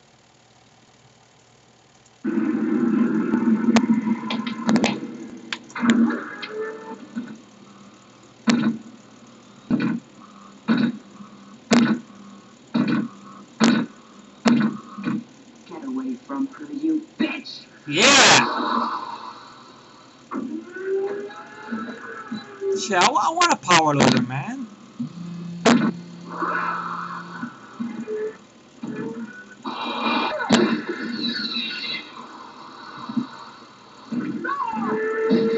Bitch slap!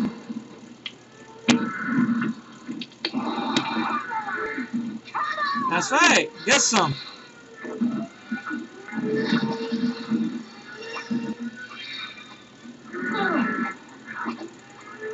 Oh my god. Imagine watching this fucking battle on the fucking opening day on the fucking 1986 in the theater. See, all practical. Look at that. Fuck CGI Queen.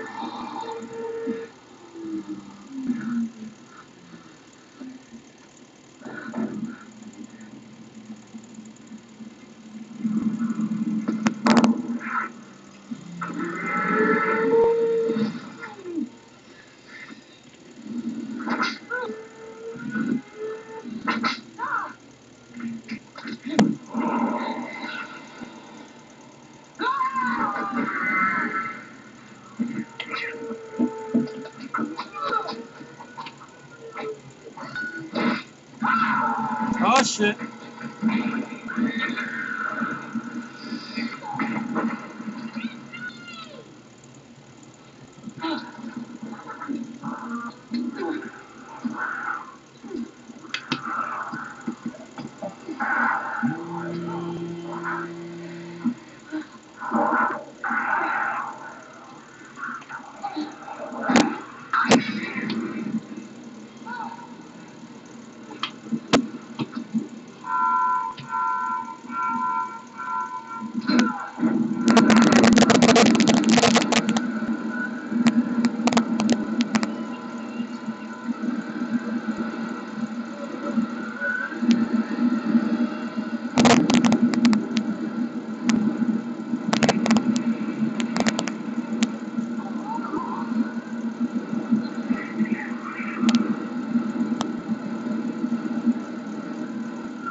Bye bye, bitch.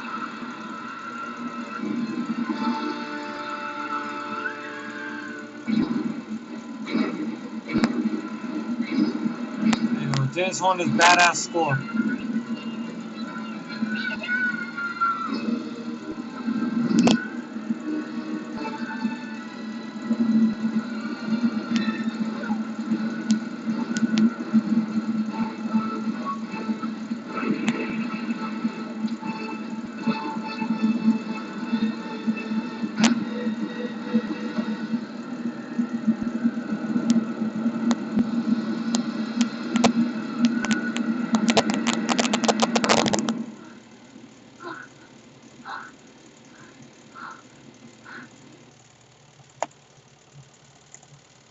Great badass fucking climax right there. Wow, this review is probably the longest review I did for one fucking movie. Basically, you know, she hugs Newt after that. He goes, "Mommy." And I like Bishop's last words. He says, "Not bad boy, human." Little smile there. And then it has the great ending. I mean, Hicks gets get ready to put him into hypersleep. Uh, Bishop, of course, was left him is right there. And are we gonna sleep all the way home? All the way home. Can I dream this time? Sure. You dream this time.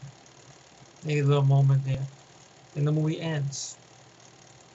This movie is beyond an 80s, beyond classic.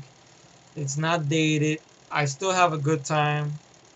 Obviously, I went on this long on this review. I know it's very long too. Believe me, I know this. But that's how much I love this film a lot. I really do. And I'm glad that this film was a big box office hit. and made a lot of money, made back his budget. Sigourney Weaver did deserve her Oscar nod. She deserved it. Michael Biehn, the other cast members, they did a great job. I'm happy. On the DVD, there's commentary tracks you got on there. Like, there's a good one with Michael Biehn, Lance Hendrickson, Bill Paxton, Jenna Goldstein together in a room together. And the four of them, I wish they had their own track, though, because they kind of intercut them in there in between Carrie Henn and her brother's commentary. And I believe in the commentary track with James Cameron by himself talking about the movie and stuff. And you guys know pretty much James Cameron doesn't look that much proudly on this film now. You know, people say even James Cameron was a man, not before he turned into a fucking bitch. Pretty much a little girl making blue people. I'm blue, la da dee dee dee da da dee da da. Great acting, great effects by Stan Winston's team. They really did a great job. They worked their asses off. This movie was a very hard movie to make. You know, Cameron was a pain in the ass on the set, but the British crew did not help things much either. There was some funny backstories behind the set, like the sequence on the power loader scene when, which they built all that shit. Very well done. Everything got built. You know, so it was real, very real. They actually built that. So they designed the weapons, the costume, everything.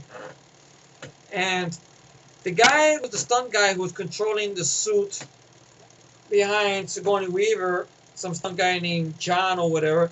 It's a funny story about it. Sigourney Weaver laughs about it. How I guess he was controlling the upper part, and Sigourney Weaver, I guess, was controlling the legs or whatever. And there was a gap there, so they had to put, like, on the crotch area, a balloon or something there. And how Sigourney Weaver did not know what was going on. And she felt the bulge, like, toward where her crotch area or where her butt was at. And they were doing this so many hours, practicing and stuff. And Sigourney Weaver would go to the guy in the back, goes, John, what's going on back there, John? John, what the fuck is going on, John? And because she kept thinking that the guy in the back of her was catching a Woody. Sigourney Weaver has a funny story about it. Because it was very interesting because it lasted about an hour. Like, what? But it was actually an inflatable thing they put there. I don't know why. I guess to fill a gap that was there so he could move or something. I don't know. Made opening a joke on Sigourney Weaver. It was a funny joke, though. And this movie was a big monster hit. It took over the summer of '86. Come on. It deserved it. One of the great summer movies of all time, man. Come on. The writing's great. The score is unforgettable. The tone.